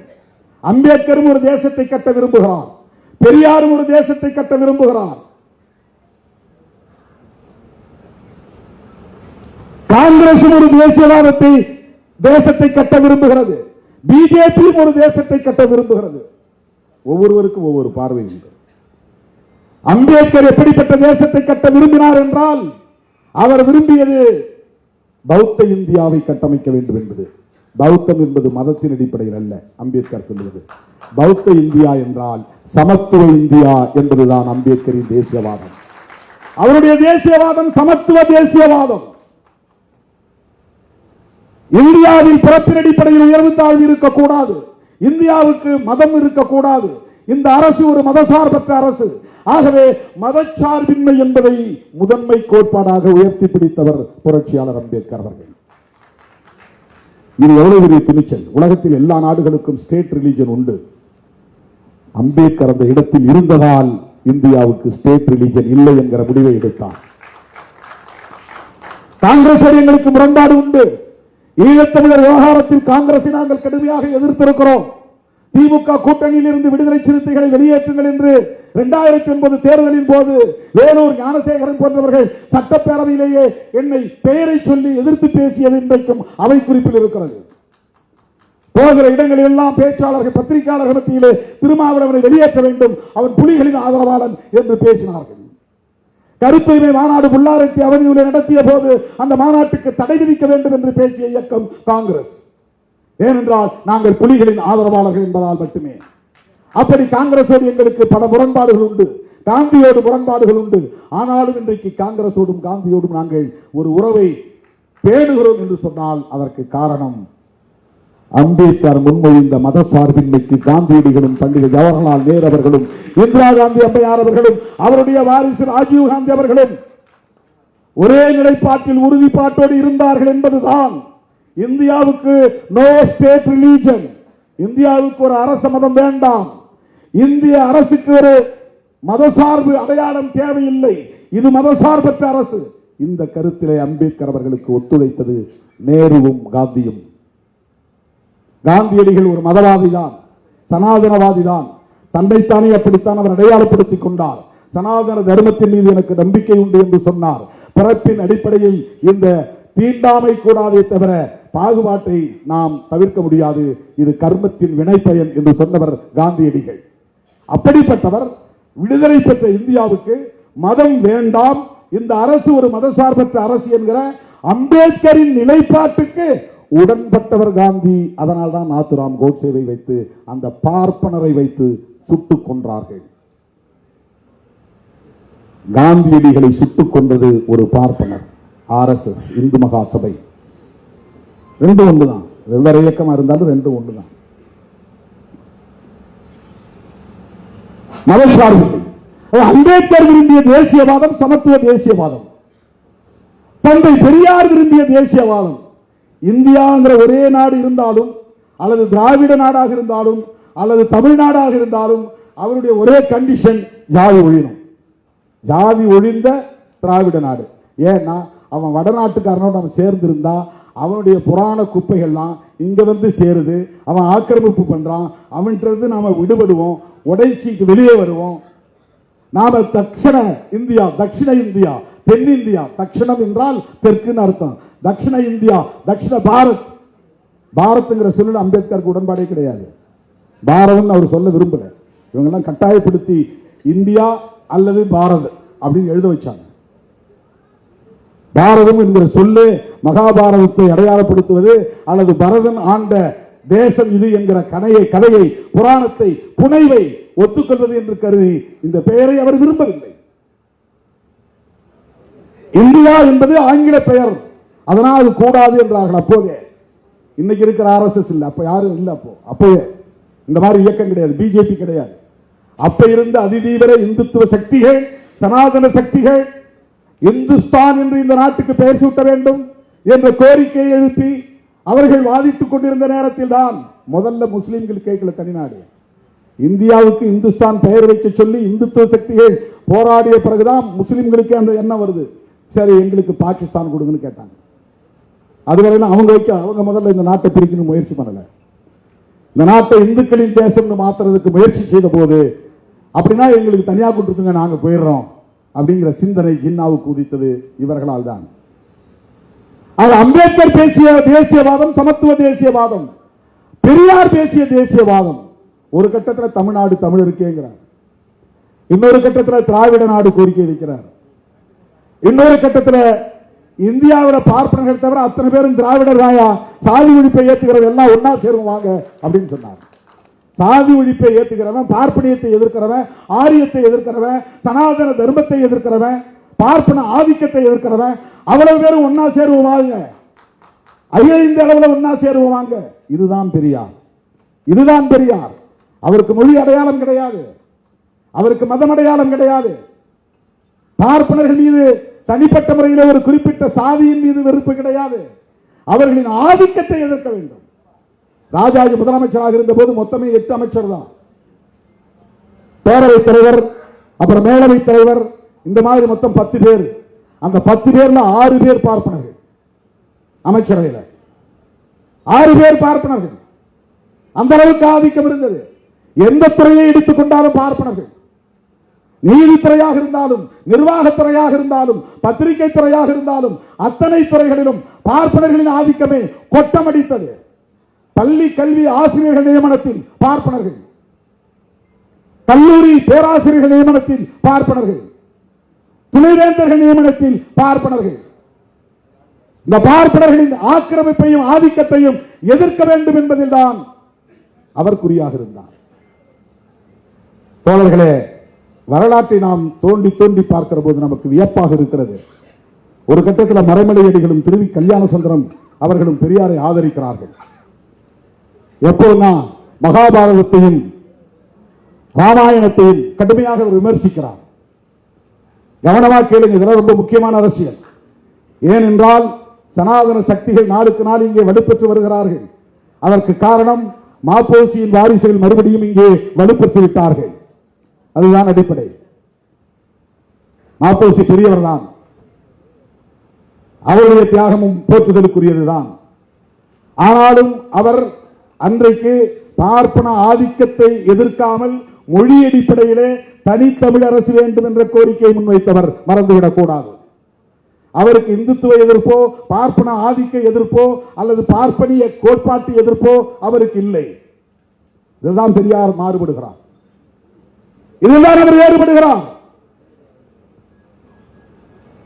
பெரியார் ராமாயணத்தை எதிர்த்த போது, பெரியார் மகாபாரதத்தை எதிர்த்த போது ஆதரித்த மறைமலையடிகள், திருவி கல்யாண சுந்தரம் போன்றவர்கள் தன்னை ஆதரிக்கிறார்கள் என்று இவரும் மகிழ்ச்சியில் இருந்தார். அதன் பிறகு அவருக்கு புரிஞ்சிட்டு இருக்கு. எப்படின்னா, சைவம் ஒரு கட்டத்தில் மகாபாரதத்தையும் ராமாயணத்தையும் எதிர்க்கிற முயற்சி எடுத்தது. இவர்கள் தங்களை சைவர்களாக உணர்ந்து கொண்டு சைவ இலக்கியங்களுக்கு வலு தேடுவதற்காக நம்முடைய இந்த எதிர்ப்பை அவர்கள் ஆதரிக்கிறார்கள் அப்படின்னு புரிந்து கொண்டு சைவ இலக்கியங்களை விமர்சிக்க தொடங்கினார். தேவாரம், பண்டிகை திருமுறை, ஆழ்வார்களுடைய பாசுரங்கள், இவற்றையெல்லாம் கடுமையாக விமர்சிக்க தொடங்கினார். உடனே நரவலையடிகளும் திருவிக்காவும் பின்வாங்கிக் கொண்டார்கள். பெரியாரை விமர்சிக்க தொடங்கிட்டாங்க. இந்த அரசியலை புரிஞ்சுங்க. பெரியார் எப்படி செயல்பட்டார் என்பதற்கு இது ஒரு சான்று.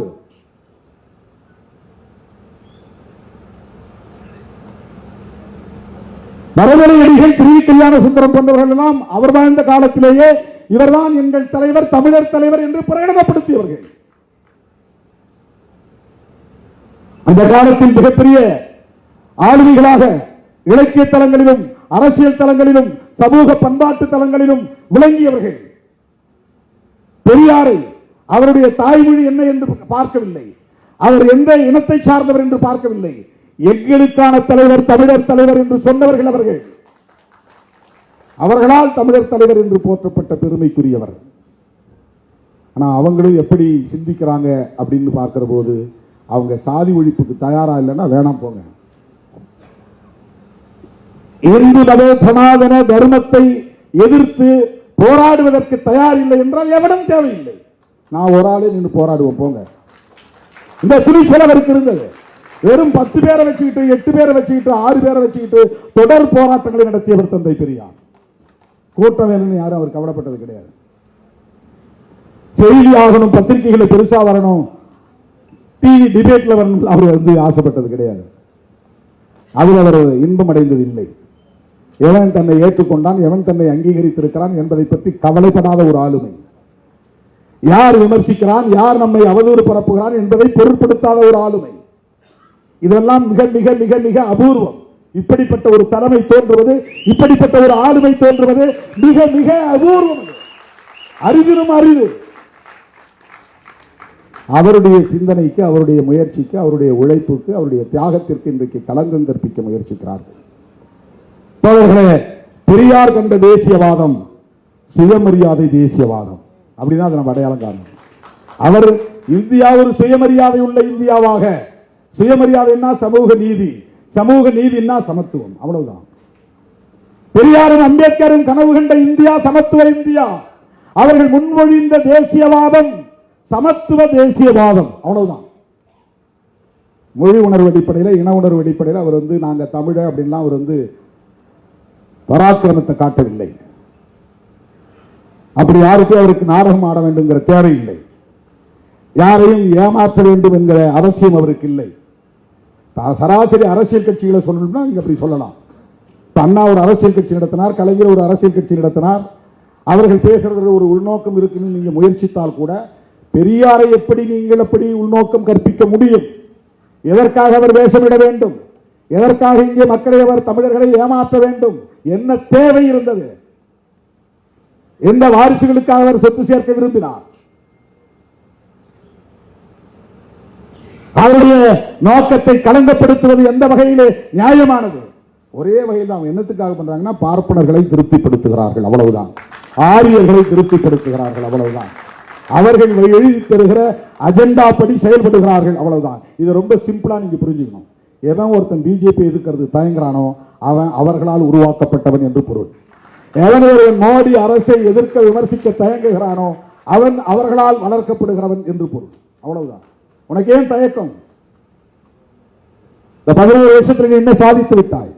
இந்த 4.5 ஆண்டு கால திமுக அரசை விமர்சிக்கிற மோடி அவர்களை பார்த்து நான் கேட்கிறேன், இந்த 11 ஆண்டு கால ஆட்சியில் நீங்கள் என்ன சாதித்து கிழித்திருக்கிறீர்கள்? சொல்லுங்கள். விலைவாசி உயர்வு இன்றைக்கு சங்கம் ஒரு கிராம் எவ்வளவு? ஒரு சவரன் 1.25 லட்சம். எதனால் ஏற்பட்டது? உலக சந்தையில் இந்திய ரூபாயின் மதிப்பு இவ்வளவு தூரம் வீழ்ந்ததற்கு யார் பொறுப்பு? திமுக அரசு பொறுப்பா? திராவிட முன்னேற்ற கழகத்தின் தலைவர் ஸ்டாலின் பொறுப்பா? இந்திய ரூபாயின் மதிப்பு உலக சந்தையிலே வீழ்ந்ததற்கு யார் பொறுப்பு? 11-12 ஆண்டுகள் ஆட்சி புரிந்திருக்கிறீர்கள். என்ன மேம்பாட்டை உங்களால் காட்ட முடியும்? அதானிக்கும் அம்பானிக்கும் இந்தியாவை விற்றுக் கொண்டிருக்கிறீர்கள். எல்லாவற்றையும் முதலாளித்துவ மயமாக்கிக் கொண்டிருக்கிறீர்கள். ஒருபுறம் கார்பரேட் மயம், இன்னொரு புறம் சனாதன மயம். இதுதான் பிஜேபி ஆட்சி. முஸ்லிம் வெறுப்பு, சிறுபான்மை மக்களுக்கு எதிரான அச்சுறுத்தல், பாபர் மசூதி இடிப்பு, திருப்பரங்குன்றத்திலே மதவாத அரசியல். என்ன செய்து கிழித்து விட்டீர்கள்? என்ன சாதனையை உங்களால் அடுக்க முடியும்? 4.5 ஆண்டு கால திமுக அரசை விமர்சிப்பது எந்த அடிப்படையில் என்பதை உங்களால் சொல்ல முடியுமா? வெறும் தேர்தல் நோக்கம்தான், அரசியல் ஆதாயம்தான். அதற்கு எடப்பாடி துணை போகிறார். தமிழ்நாட்டு மக்கள் எடப்பாடியை ஒருபோதும் மன்னிக்க மாட்டார்கள் என்பதை நான் இந்த இடத்திலே பதிவு செய்ய கடமைப்பட்டிருக்கிறேன். அவர் எம்ஜிஆருக்கு விசுவாசமாக இல்லை, ஜெயலலிதா அம்மையாருக்கு விசுவாசமாக இல்லை. வெறும் survival of the political gain, அரசியல் ஆதாயம் தேடுவதற்கு, தன்னை தக்க வைத்துக் கொள்வதற்காக சந்தர்ப்பவாத அடிப்படையிலே பாஜகவோடு இன்றைக்கு கூட்டணி அமைத்திருக்கிறார். பாரதிய ஜனதாவோடு எந்த காலத்திலும் அதிமுக கூட்டணி வைத்துக் கொள்ளாது என்று சொன்னவர் தானே ஜெயலலிதா அம்மையார். எங்களுக்கு ஞாபகம் இருக்கிறது, உங்களுக்கு ஞாபகம் இல்லையா? எடப்பாடி அவர்களை பார்த்து நான் கேட்கிறேன், அம்மையார் ஜெயலலிதா சொன்னாரா, சொல்லவில்லையா? மோடியா லேடியா மோதி பார்க்கலாம் வா என்று அழைத்தவர் தானே ஜெயலலிதா அம்மையார். ஒரு காலத்தில் நாங்கள் நம்பி ஏமாந்து விட்டோம், இனி எந்த காலத்திலும் பாஜகவை நம்ப மாட்டோம், பாஜகவோடு எந்த காலத்திலும் அதிமுக கூட்டணி வைத்துக் கொள்ளாது என்று சொன்னாரா, சொல்லவில்லையா? எந்த அடிப்படையில் பாஜகவோடு நீங்கள் கூட்டணி வைக்கிறீர்கள்? என்ன அச்சுறுத்தல்? ஜனநாயக படத்துக்கு தடை, அதற்கும் திமுக தான் காரணம் என்கிறார்கள். என்ன வேடிக்கை? அவர் இங்கே ஆட்சியை பிடிக்கப் போவதாக ஆட்டம் போடுகிறார். பிஜேபியை எதிர்த்து ஏன் அறிக்கை விட வேண்டியதுதானே? சென்சார் போர்டை யார் கட்டுப்படுத்துவது? நீதிமன்றத்தில் உமக்கு எதிராக வழக்கு தீர்ப்பை தருவது யார்? அதற்கும் திமுக அரசுக்கும் என்ன சம்பந்தம்? ஏன் பிஜேபியை எதிர்க்க முடியவில்லை? ஏன் மோடியை எதிர்க்க முடியவில்லை? இன்னும் தேர்தலுக்கே நீங்கள் வரவில்லை, அதற்குள்ளேயே இவ்வளவு பயந்தால் எப்படி எதிர்காலத்தில் நீங்கள் அரசியல் செய்ய போகிறீர்கள்? யாரை கண்டு அஞ்சுகிறீர்கள்? எதற்காக அஞ்சுகிறீர்கள்? இந்த துணிச்சல் இல்லை. இந்தியாவிலேயே இன்றைக்கு 2 மாநிலம் தான், தமிழ்நாடும் கேரளாவும் தான் மோடி எதிர்ப்பில், பாஜக எதிர்ப்பில், RSS எதிர்ப்பில் இன்றைக்கு உடும்பு பிடியாக இருக்கிற மாநிலங்கள். கர்நாடகா மேற்கு வங்கத்தில் கூட மாறி மாறி வரும், தெலுங்கானாவில் கூட மாறி மாறி வரலாம். எனக்கு தெரிஞ்சு 2001 இருந்து எவ்வளவோ முயற்சியை மேற்கொண்டு வருகிறார்கள். நீங்க பிஜேபியோடு கூட்டணி வைக்கலையா? அப்பெல்லாம் பிஜேபி யாருக்குமே தெரியாது தமிழ்நாட்டில். திமுக கூட்டணியில் பிஜேபி இருந்துதான் கூட பல பேருக்கு தெரியாது. அப்படி ஒரு கட்சி, அவங்க ஓட்டு போட்டு நான் எம்எல்ஏ ஆனா. அன்னைக்கு திமுக காரங்களே எனக்கு ஓட்டு போடல. நான் மங்களூர் தொகுதியை ஜெயிக்கும் போது நான் போய் கலைஞர்கிட்ட சொன்னேன். அன்னைக்கு போய் கலைஞர்கிட்ட நான் சொன்னேன், உண்மையை சொல்றேன், கலைஞர்கிட்ட போய் சொன்னேன், எனக்கு தெரிஞ்சு உங்க கட்சிக்காரங்க உதயசூரியன் சின்னம் எழுதாதது இந்த தேர்தலாக தான் இருக்கும்னு நினைக்கிறேன். மங்களூர் தொகுதியில் ஒரு இடத்து கூட என் பேரையும் எழுதுற உதயசூரியன் சின்னத்தையும் வரையில. கடைசி 5 நாள்ல நான் மதுரையிலிருந்து ஒரு 50 பேரை இறக்கி நானே சூரியனை எல்லா வீட்லையும் வரைஞ்சி போட்டேன். வெறும் 2000 ஓட்டுல ஜெயிச்சேன். அந்த பதவி எனக்கு வேணான்னு 2.5 வருஷத்துல தூக்கி எறிஞ்சிட்டு வெளியே வந்தேன். அது மேல கலைஞருக்கு கடுமையான வருத்தம். பல வருஷம் கழிச்சு ரவிக்குமார் செல்வம் தான், செல்வ பெருந்தகை அவருக்கு நான் போய் சொல்லியிருக்கிறேன், அப்போ உங்க தலைவர் செஞ்சது சரியில்லை, என்கிட்ட ஒரு வார்த்தை கூட சொல்லல, ரிசைன் பண்ணிட்டு போயிட்டாரு, எனக்கு அது பெரிய வலி வருத்தம் அப்படின்னு சொல்லியிருக்கிறார். திமுகவே எனக்கு ஓட்டு போடும் போது பிஜேபிக்கு மங்களூர் ஒரு ஆள் கூட கிடையாது. அங்க அந்த இப்படி ஒரு கட்சி இருக்கிறதே 2001 யாருக்கும் தெரியாது.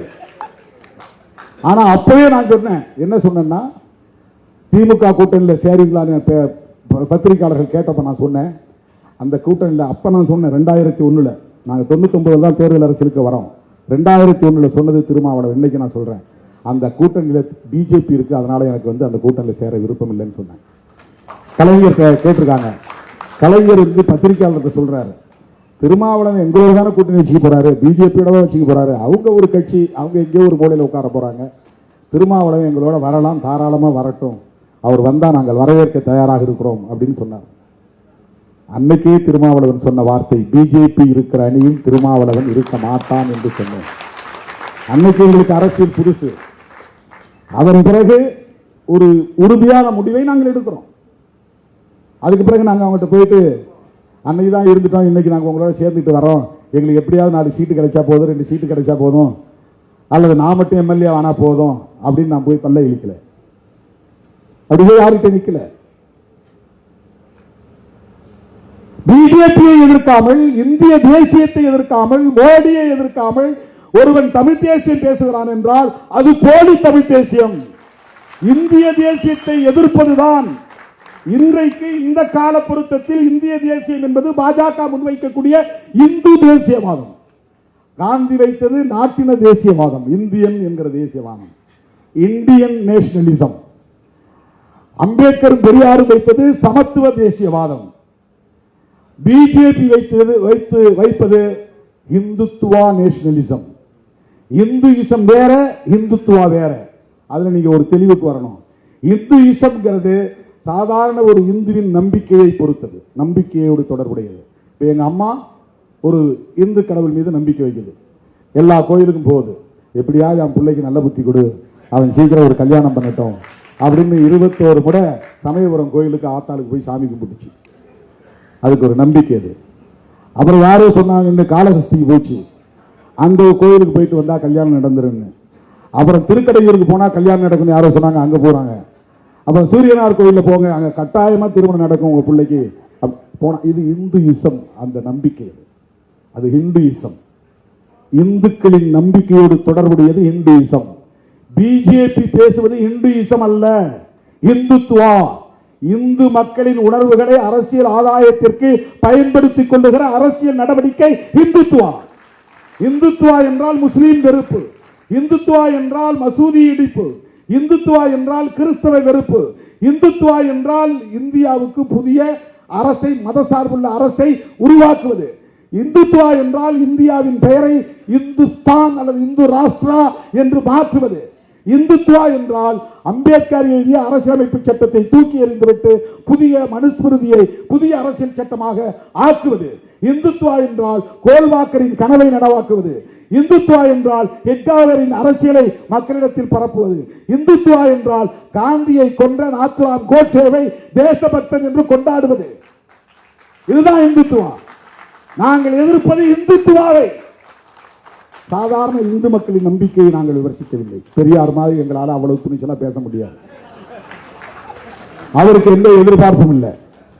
எங்களுக்கு அரசியல் ரீதியாக மக்களை அமைப்பாக்க வேண்டிய தேவை இருப்பதாக நாங்கள் களமாடுகிறோம். அவருக்கு அரசியல் ரீதியான தேவை இல்லை. நாம் போடுற விதை விருட்சமாக வளரும் என்ற நம்பிக்கை அவருக்கு இருந்தது. அவர் இந்த அரசியலை பேசும்போது இப்படியெல்லாம் இயக்கங்கள் உருவாகும் என்று அவர் ஒருபோதும் கற்பனை செய்திருக்க வாய்ப்பில்லை. அண்ணா உருவாவார், திராவிட முன்னேற்ற கழகம் உருவாகும், அதை ஒட்டி அதிமுக என்று இயக்கம் பல்கி பெருகும், அதே வரிசையில் திருமாவளவன் போன்றவர்கள் வருவார்கள் என்றெல்லாம் பெரியார் எண்ணி பார்த்திருக்க வாய்ப்பில்லை. அவர் போட்ட கருத்தியல் விதை இன்றைக்கு இவ்வளவு பெரிய அரசியலாக இன்றைக்கு உருவெடுத்திருக்கிறது, பல்கி பெருகி இருக்கிறது. ஆகவே தேசியவாதம் என்பதில் பல அணுகுமுறை இருக்கிறது, பல பார்வை இருக்கிறது. இவர்கள் பேசுகிற மொழி வழி தேசியம் இது. பிஜேபி பேசுவது மத வழி தேசியம், காந்தி பேசியது நாட்டின வழி தேசியம், அம்பேத்கரும் பெரியாரும் பேசியது கோட்பாட்டு வழி தேசியம். கோட்பாட்டு வழி தேசியம். தேசியவாதத்தில் இத்தனை வகை இருக்கு. தேசியவாதமே கூடாது என்று சொன்னவர் பெரியார். எனக்கு தேசம், அப்புறம் தேசியம், தேசியவாதம் இதெல்லாம் எனக்கு உடன்பாடு இல்லைங்கிறார். எவ்வளவு பெரிய அரசியல் ஞானி தந்தை பெரியார். நினைத்து பார்க்கிற போது நமக்கு வியப்பாக இருக்கிறது. பிரபாகரன் பேசியது என்ன? வெறும் மொழி அடிப்படையிலான தேசியவாதம் இல்லை.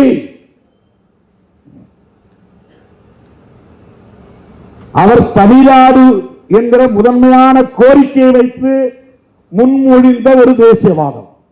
நீ பேசுற தமிழ் தேசியவாதத்தில் தனி தமிழ்நாடு உண்டா? தனி தமிழ்நாடுங்கிற வார்த்தையை நீ பேசலன்னா நீ பேசுறது 100 விழுக்காடு போலி தமிழ் தேசியம். தமிழரசன் பேசியது தமிழ் தேசியம். ஏனென்றால் தமிழரசன் தனி தமிழ்நாடு கோரிக்கை வைத்தார். உன்னோட எவனோட என்னால சேர முடியாது. நீ வச்சிருக்கிற கான்ஸ்டிடியூஷன் வேண்டாம், உன்னுடைய பார்லிமெண்டரி டெமோக்ரசி எனக்கு வேண்டாம், இந்தியா என்கிற தேசத்தோடு நான் சேர மாட்டேன், வடக்கே இருக்கிற உனக்கு எனக்கு எந்த சம்பந்தமும் இல்லை, உன் அரசியல் வேறு, என் அரசியல் வேறு, உன் பாரம்பரியம் வேறு, என் பாரம்பரியம் வேறு, என்னுடைய வரலாறு வேறு, உன் வரலாறு வேறு, எனக்கு இருக்கிற பின்னணி வேறு, உனக்கு இருக்கிற பின்னணி வேறு, உன்னோடு என்னால் சேர்ந்து வாழ முடியாது. எனவே எங்கள் நாட்டை தனி நாடாக நாங்கள் பிரித்தெடுப்போம். அதுதான் தமிழரசன் முன்மொழிந்த தமிழ் தேசியம். அண்ணன் பிரபாகரன் பேசிய தமிழ் தேசியம் என்பதும் தனி ஈழம் என்பதுதான். சிங்களவனுக்கு எங்களுக்கு ஒருபோதும் ஒத்து போகாது. உன் வரலாறு வேறு, என் வரலாறு வேறு, உன்னுடைய பாரம்பரியம் வேறு, என்னுடைய பாரம்பரியம் வேறு. ஒட்டுமொத்த இலங்கையை கட்டி ஆண்ட தமிழ் இனம் எங்கள் இனம். இன்றைக்கு நாங்கள் வடக்கு கிழக்கு பகுதிகளில் சுருங்கி கிடக்கிறோம். எங்களை நீ ஆளம் கூடாது. பிரிட்டிஷார் உன் கையில் அதிகாரத்தை கொடுத்து விட்டு போய்விட்டான். நாங்கள் தனியே ஆண்ட இனம், நீங்கள் தனியே ஆண்ட இனம். உன் கீழே நான் ஏன் அடிமையாக உழல வேண்டும்? எனவே எங்களுக்கு தனி நாடு தேவை. அதிலே மொழி, இனம் என்பதையெல்லாம் தாண்டி கலாச்சாரம், எங்களுக்கான சாதியற்ற சனாதன தர்மமற்ற ஒரு பண்பாடு உண்டு என்கிற அடிப்படையிலான கோரிக்கை. அதுதான் தமிழீழ தேசியவாதம். வெறும் தமிழன் என்கிற அடிப்படையிலே அவர் வேண்டவில்லை. நீ பேசுகிற தமிழ் தேசியம் எப்படிப்பட்டது? நாங்க தமிழ் தேசியம் பேசுறோம், தமிழ்நாட்டில் நாங்க தமிழ் தேசியம் பேசுறோம். எங்களுக்கு தனி தமிழ்நாடு உருவானால் மகிழ்ச்சி. ஆனால் நாங்கள் இந்த கோரிக்கை முன்வைக்கவில்லை. எங்களை பொறுத்தவரையில் இந்திய அளவில் சாதியை ஒழிக்க வேண்டுமானால் இந்திய அளவில் ஒரு ஐக்கியம் தேவை. ராம்தாஸ் அத்வாலே என்ன மொழி, அது எங்களுக்கு தேவையில்லை. மாயாவதி என்ன மொழி, என்ன உணவு, என்ன உடை, என்ன கலாச்சாரம், அது எங்களுக்கு பிரச்சனை இல்லை. ஆனால் மாயாவதி அம்மையாரோடும் ராம்தாஸ் அத்வாலேயோடவும் இன்னும் இதர பிற்படுத்தப்பட்ட சமூக தலைவர்கள் லல்லு பிரசாத் யாதவ் போன்றவர்களோடும் நாங்கள் ஒரு ஐக்கியம் கட்ட விரும்புவது இந்த மண்ணில் சாதியை ஒழித்த, சனாதனத்தை ஒழித்த ஒரு சமத்துவத்தை கட்டமைக்க வேண்டும் என்பதாகத்தான். அதே வேளையில் எங்களுக்கான மொழி உரிமைகளையும், இடம் சார்ந்த கலாச்சாரம் சார்ந்த உரிமைகளையும் நாங்கள் ஒருபோதும் இழக்க மாட்டோம். அரசமைப்பு சட்டம் தருகிற அந்த சட்டப்பூர்வமான உரிமைகளை பாதுகாப்பதற்கு, மொழி இன அடிப்படையான உரிமைகளை வென்றெடுப்பதற்கு நாங்கள் இந்திய அரசமைப்பு சட்டத்தை ஏற்றுக்கொள்கிறோம். இந்திய அரசமைப்பு சட்டத்திற்கு உட்பட்டு சாதியை ஒழிப்பதற்கான ஐக்கியத்தை கட்டமைக்க வேண்டும் என்கிற தேவையை உணர்ந்து மொழி இன உரிமைகளை முன்வைக்கிறோம். இந்தியை திணிக்காது. அது வெறும் இந்தி என்பதற்காக அல்ல, இந்தியின் மூலம் அவன் கலாச்சாரம் இங்கே திணிக்கப்படுகிறது. இதுதான் பெரியார் பார்வை, இதுதான் சிறுத்தைகளின் பார்வை. சனாதன தர்மத்தை நாங்கள் எதிர்ப்பதற்கு காரணம் வர்ணாசிரமத்தை அது முன்மொழிகிறது. அதுதான் காரணம். வெறும் இந்துயிசம் என்கிற நம்பிக்கை எதிர்ப்பதல்ல. சனாதன தர்மம் பிறப்பால் உயர்ந்தவன் தாழ்ந்தவன் உண்டு என்கிறது. பார்ப்பனன் மட்டுமே உயர்ந்தவன், மற்ற அத்தனை பேரும் அவனுக்கு கீழே என்று அவர்களை இழிவுபடுத்துகிற ஒரு தர்மம் தான் வர்ணாசிரம தர்மம். அந்த வர்ணாசிரம தர்மம் ஒழிக்கப்பெற வேண்டும். இதுதான் அரசியல் சார்ந்த ஒரு தேசியவாதம். ஆனால் இவர்கள் வெறும் மொழி அடிப்படையில் தங்களை அடையாளப்படுத்திக் கொண்டு பார்ப்பனர்களின் செயல் திட்டத்தை நடைமுறைப்படுத்துவதற்காக பெரியார் என்கிற பிம்பத்தின் மீது கை வைக்கிறார்கள். எலி குஞ்சு மோதி இமயம் சரியாது. தோழர்களே, இந்த எலி குஞ்சுகள் இமயத்தோடு மோதுகின்றன என்று நாம் ஒருபோதும் கவலைப்பட தேவையில்லை. பெரியார் உலகம் வியக்கத்தக்க வகையில் உருவெடுத்து நிற்கிறார், விஸ்வரூபம் எடுத்து நிற்கிறார். பெரியார் என்கிற தனி மனிதர் அல்ல, பெரியாரின் சிந்தனைகள், சமத்துவ சிந்தனைகள், சனாதன ஒழிப்பு சிந்தனைகள், அதுதான் பெரியார். அதுக்கு வடமொழியில மகாத்மான் தான் பேர், வேற ஒண்ணும் இல்லை. வடமொழியில மகாத்மான்னா தமிழ்ல பெரியார்னு அர்த்தம். மகான்னா பெரிய, ஆத்மான்னா ஆளுன்னு அர்த்தம், பெரிய ஆளு. அது தமிழ்ல இரு விகுதி மாறி பெரியார்னு இருக்கு, அவ்வளவுதான். பெரியார் வடமொழியில மகாத்மா, இவர் ஒரு மாமனிதர் என்று பொருள். அதை இன்னும் தமிழ் படுத்தினா மாமனிதர். மாமனிதர் ஏன் சொல்றோம்னா மகத்தான கொள்கை கோட்பாடுகளை உயர்த்தி பிடித்தவர். அவரை அந்த காலத்திலிருந்து எதிர்த்துக் கொண்டிருக்கிறார்கள், தொடர்ந்து எதிர்த்துக் கொண்டிருக்கிறார்கள். எவ்வளவோ முயற்சித்து பார்த்தார்கள். பெரியார் 94 வயது வரையிலும் கடவுள் இல்லைன்னு சொல்லிட்டு வாழ்ந்தார். கடவுளே கடவுளே கடவுளேன்னு சொன்னவன் 30 வயசுல போனான், 40 வயசுல போனான். கோயில் குளமெல்லாம் அலைந்தவன் பாதியிலே திடீர்னு நெஞ்சு வலிக்கு குப்புறப்படுத்தி செத்து போனான். ஆனா கடவுள் இல்லைடா இல்லைடா இல்லைடான்னு ஊர் புறா சொன்னவர் 94 வயது வரல இருந்தார். 94 வயது வரல இருந்தார். அந்த நிமிஷம் வரையிலும் சாதி ஒழிப்பில் அவர் உறுதியாக இருந்தார். இப்போது சொல்லுங்கள், நம் தலைவர் யார்? அந்த திட்டத்தை அசைக்க நினைப்பவர்கள் யார்? சிறுத்தைகளின் எதிரிகள். அவங்க திக எதிரிகள் கிடையாது, திமுக எதிரிகள் கிடையாது. இன்னைக்கு நான் பிரகடனப்படுத்துகிறேன், பெரியாரை எதிர்க்கிறவன் சிறுத்தைகள் எதிரி. பெரியார் பிம்பத்தை அசைக்க நினைக்கிறவர்கள் சிறுத்தைகளின் எதிரிகள்.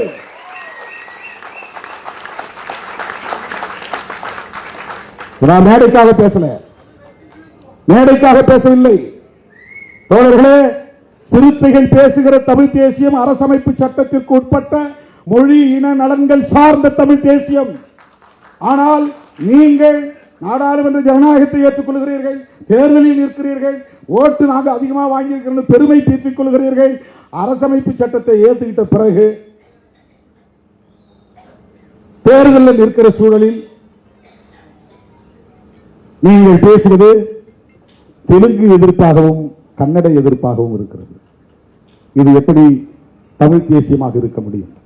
கன்னட நாங்கள் டெல்லியில் உட்கார்ந்து இருக்கிறார், நாட்டை ஆளக்கூடியவர்கள், இந்தியை திணிக்கக்கூடியவர்கள், சமஸ்கிருத மயத்தை நடைமுறைப்படுத்துகிறவர்கள், அம்பானி அதானியிடம் நாட்டை விற்பனை செய்து கொண்டிருப்பவர்கள். இந்திரா காந்தி காலத்தில் இந்திரா காந்தியோடு நமக்கு பல முரண்பாடுகள் இருக்கலாம். தனியார் வங்கிகளை எல்லாம் தேசியமயமாக்கினாங்க. பல துறைகளை, தனியார் துறைகளை எடுத்து அரசுடைமையாக்கி பொதுத்துறைகளா மாத்தினாங்க. ஆனா இவர்கள் பொதுத்துறைகளை எல்லாம் தனியார் ஒப்படைக்கிறாங்க. தனியார் மயப்படுத்துதல். காங்கிரஸ் ஆட்சி காலத்தில் தேசியமயமாக்குதல் நடந்தது, நேஷனலைசேஷன். எல்லாத்தையும் நேஷனலைசேஷன் பண்றதுதான் நேஷனலிசத்தில் ரொம்ப முக்கியமான ஒரு பங்கு. ஆனா இவர்கள் எல்லாத்தையும் பிரைவேட்டைசேஷன் பண்றாங்க, தனியார் மயப்படுத்துறாங்க. அதுவும் அவங்களுடைய பினாமிகள்கிட்ட ஒப்படைக்கிறாங்க.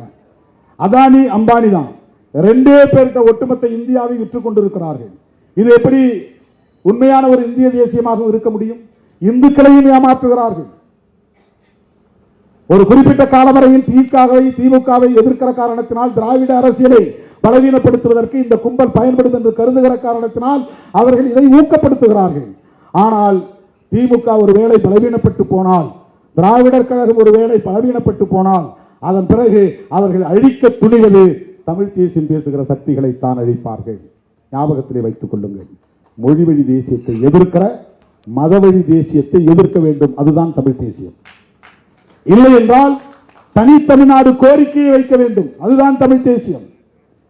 தங்களுடைய இந்துத்துவ தேசியத்திற்கு பிரபாகரன் அவர்களை துணைக்கு இழுக்கக்கூடாது, அவரை களங்கப்படுத்தக்கூடாது. அவர் பெரியாருக்கு எதிரானவர், திராவிடத்திற்கு எதிரானவர், திராவிட அரசியலுக்கு எதிரானவர் அல்லது திராவிட கட்சிகளுக்கு எதிரானவர் என்பதை போன்ற ஒரு பிரிவுவாத அரசியலை இந்த மண்ணில் விதைப்பது மிகவும் ஆபத்தானது. அதை விடுதலை சிறுத்தைகள் வேடிக்கை பார்க்க மாட்டோம். எப்போதும் சொல்லுவது போல் சொல்லுகிறேன், தேர்தலில் நின்றாலும் நிற்காவிட்டாலும் நாங்கள் இந்த நிலைப்பாட்டில் எப்போதும் உறுதியாக இருப்போம். தேர்தலில் வென்றாலும் தோற்றாலும் நாங்கள் இந்த கருத்தியல் நிலைப்பாட்டில் எப்போதும் உறுதியாக இருப்போம். ஆகவே எந்த கடப்பாறையை கொண்டு வந்து திராவிட அடையாளமாக, சமத்துவ அடையாளமாக, திராவிடம் என்றால் சமத்துவம், திராவிடம் என்றால் சமூக நீதி, திராவிடம் என்றால் பார்ப்பனிய எதிர்ப்பு, திராவிடம் என்றால் ஆரிய எதிர்ப்பு, திராவிடம் என்றால் சனாதன எதிர்ப்பு, திராவிடம் என்றால் சகோதரத்துவம், திராவிடம் என்றால் அம்பேத்கரியம், திராவிடம் என்றால் பெரியாரியம்.